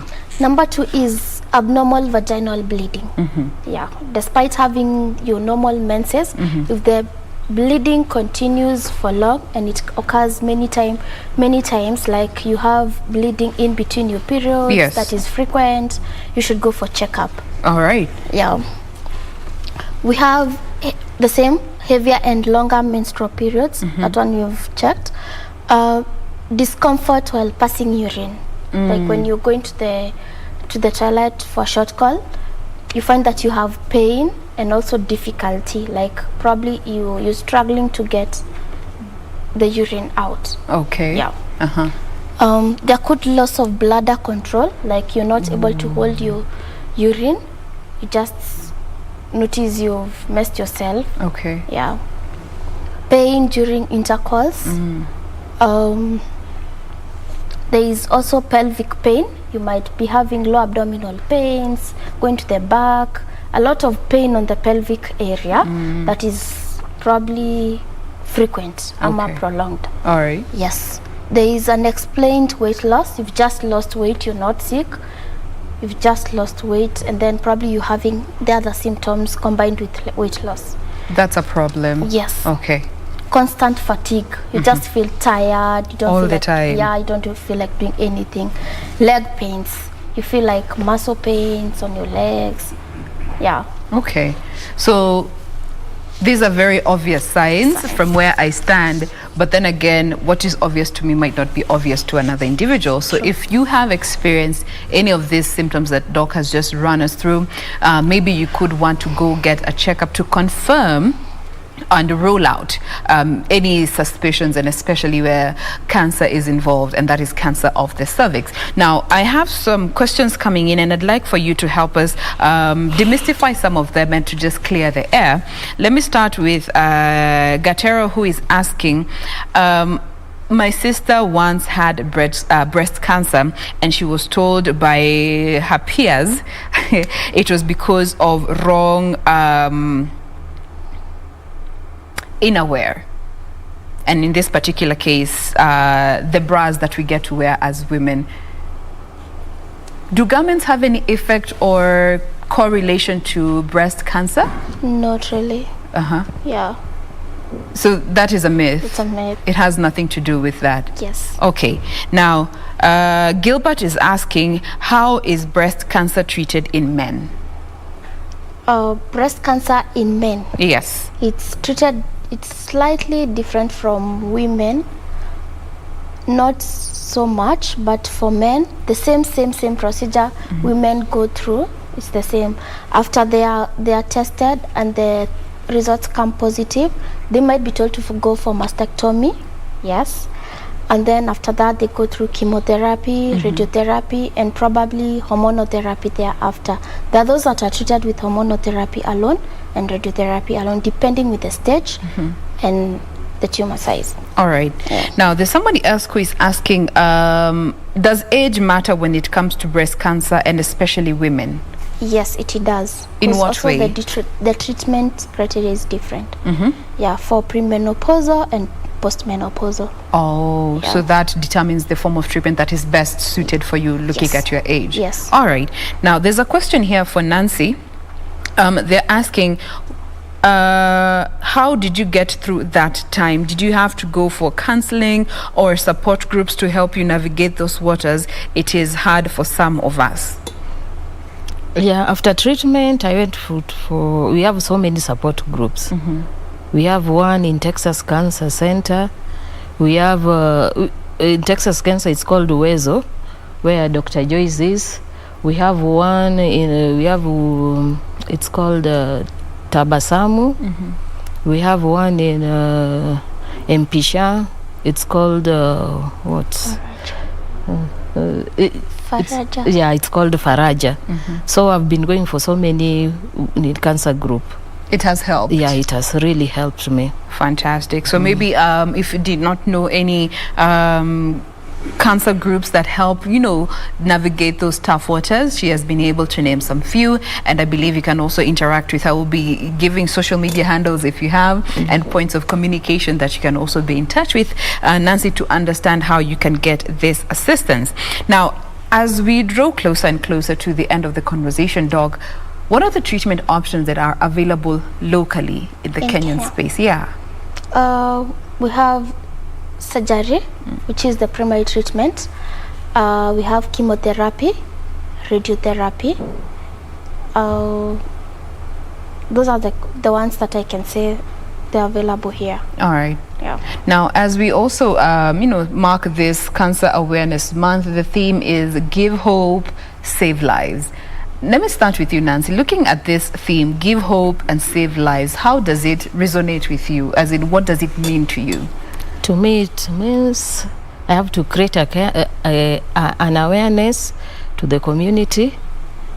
I just want to tell them to go for early screening. So if you go for screening, when they detect it early, it's easy to treat. But when it's late, it's not easy to treat. So cancer is not a death sentence. You can be treated. So those people who are fighting cancer now, they should know they should be treated. Even if you look at me, do I look at as a cancer survivor? Who can ever tell? Who can ever tell? No one I'm can. not. Yeah. Beautiful. And so also, early screening. Early screening it helps a lot. So when it's detected early, the treatment is so easy. The earlier the better. The earlier the better. Even if you ask Dr. Joyce. And also, I'd like to get your thoughts on the theme. Looking at Give Hope, Save Lives, as a clinician, as a medic, seeing what you see, interact with the different patients, how does this resonate with you? We should encourage the society at large to go for screening. Early detection saves lives. Early detection saves lives. I like that. If the cancer is detected at an early stage, the chances of cure are very high. Rather than when you go to hospital very late, it will become difficult. So let's encourage our people back there in the villages, even in town, to go for screening. Screening. Yes. Early detection will save lives. Saves lives. Now, there's Brian who is asking, kindly tell us a bit about the financial responsibility that comes with getting treatment here, and especially in Kenya. Maybe you could just help paint a picture to understand the financial responsibility that comes along with treatment for breast cancer. Yes, financial issues. Chemotherapy in itself is very expensive. Cancer treatment as a whole is very expensive, but at least we can say the government is helping cancer patients, but if they can put more probably funds towards the cancer patient, like for example now the NHIF fund, they should at least try put more funds towards cancer patients, so that it can enable them get the treatment without struggles. Because you find that once most of the patients they start their treatment, they're even too weak to go to work. That makes them depend on their families. Probably they are not well. Yeah. So if the government could probably set aside some funds for the cancer patients, it will help a long way. All right. And maybe just your closing message to our viewers today when it comes to this whole month creating awareness around breast cancer. What would you like to tell our viewers today? Here's your camera, very briefly. So let's go for screening. Let's also give support to our cancer patients as a whole. Yeah, screening is free in most places. So just walk into that hospital, get screened. Yeah, and cancer is not a death sentence. It is not a death sentence. All right. And also, Nancy, just your message to our viewers today, those that are, just have gotten the news that, breast cancer has been detected, those that have conquered, and those that have not been affected in one way whatsoever, as we mark the International Month around breast cancer awareness. What would be your message to our viewers? For me, I'm asking the government to put the cancer treatment to be free, the way they have put the HIV. They get medicine and they get treated. There are some patients, if they just know they have the cancer, some just die because they just think that they won't get the resources on how to treat cancer. All right. So I'm just asking the government to put it free for the cancer patients. There we go. I will not add to that. We just want to wrap up this conversation. Thank you so much, ladies, for being with us today. We appreciate your time. Thanks. Now, that brings us to a close of Good Morning Kenya. Thank you so much for staying with us. Be sure to join us again tomorrow morning. My name is Jen Wamboi. Have a lovely day. God bless. See you tomorrow.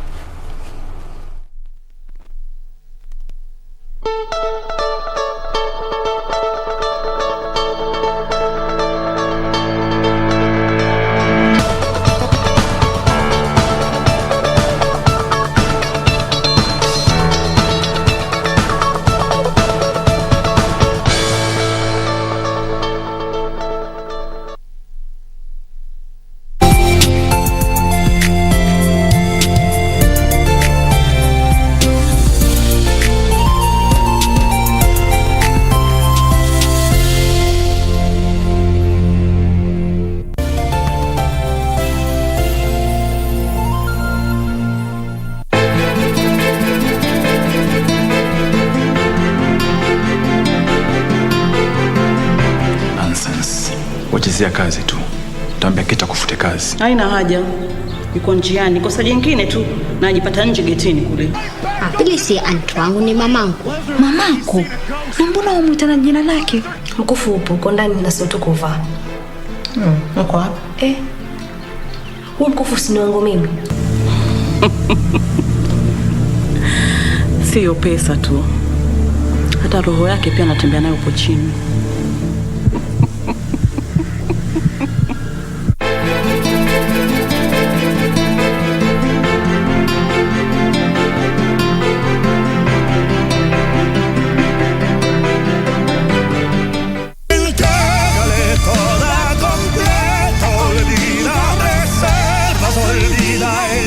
I would never do anything against your family, and of course, against you, Deanna. You have to dismiss that young girl, no, Mother, Eduardo. I will.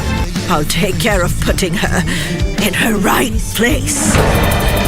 What would have happened if you had never left me to be with Loreto? Yes, let's not split up. We don't need to. Yes, we can, and it's exactly what we are doing. No. For no reason whatsoever, no reason will I ever let that Sandroman see Diana.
Everyone has something to say, but very few can creatively communicate their thoughts explicitly on canvas and paint like Janice does. My official name is Janice Raquel Nyadida. My art name is Janice Creatives.